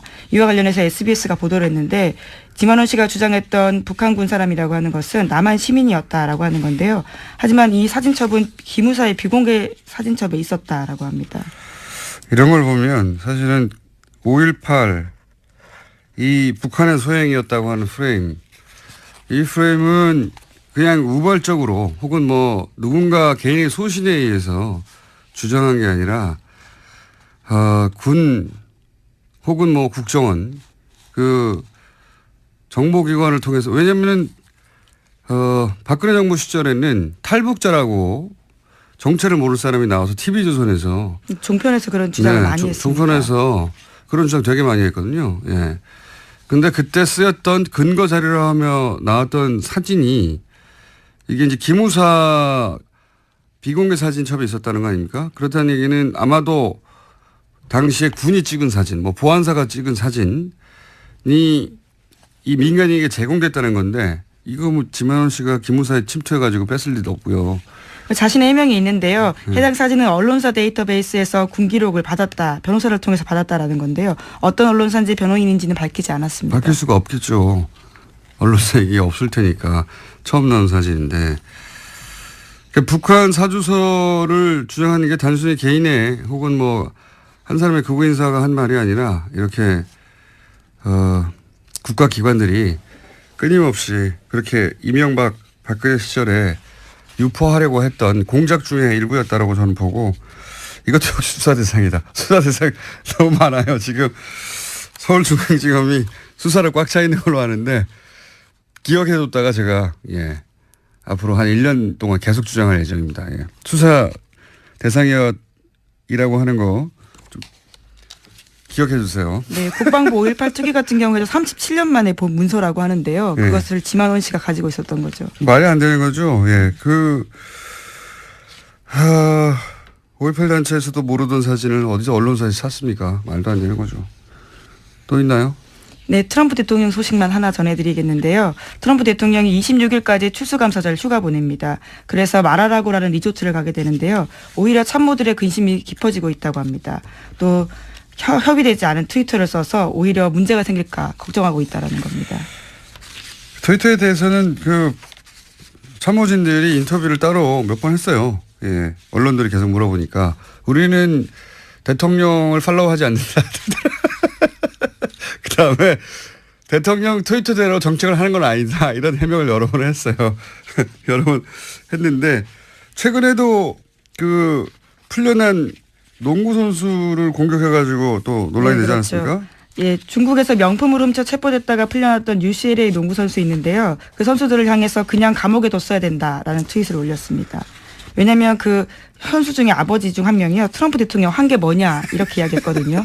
거기에 대한 반박이었습니다. 그러니까 보통 이렇게 그 국가원수가 어떤 큰 일을 하고 그중에 일부가 불만이 있을 수 있잖아요. 그거 개별적으로 대응하지 않거든요. 예. 그런데 선수 아버지가 트럼프 한 게 뭐 있냐고 그랬더니 바로 풀려나지 말았어야 했다고. 사실 이렇게 개개인을 상대로 국민 한 사람 한 사람을 대응하는 거거든요. 이런 거 안 합니다, 절대. 이거는 동장 정도만 안 하는 거예요. 굉장히 속 좁은 사람이에요, 진짜. 속 좁은 사람이고 자기밖에 모른다는 게 정말 드러나는 게 이 얘기하니까 또 생각나는데 미국 국무부, 우리로 치면 외교부죠. 외교부에 수많은 자리가 비어 있거든요. 그래서 전직 외교부 관료들이 최근에 정면으로 트럼프를 비판했어요. 이 자리를 채우라고 도대체 뭐 하냐고. 트럼프가 거기에 대해서 말한 게 있습니다. 나만 중요할 뿐이다. 내가 있다는 게 중요하다. 내가 그 자리를 다 대신할 수 있다는 겁니다. 네.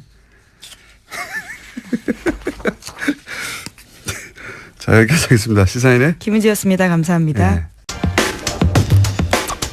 국군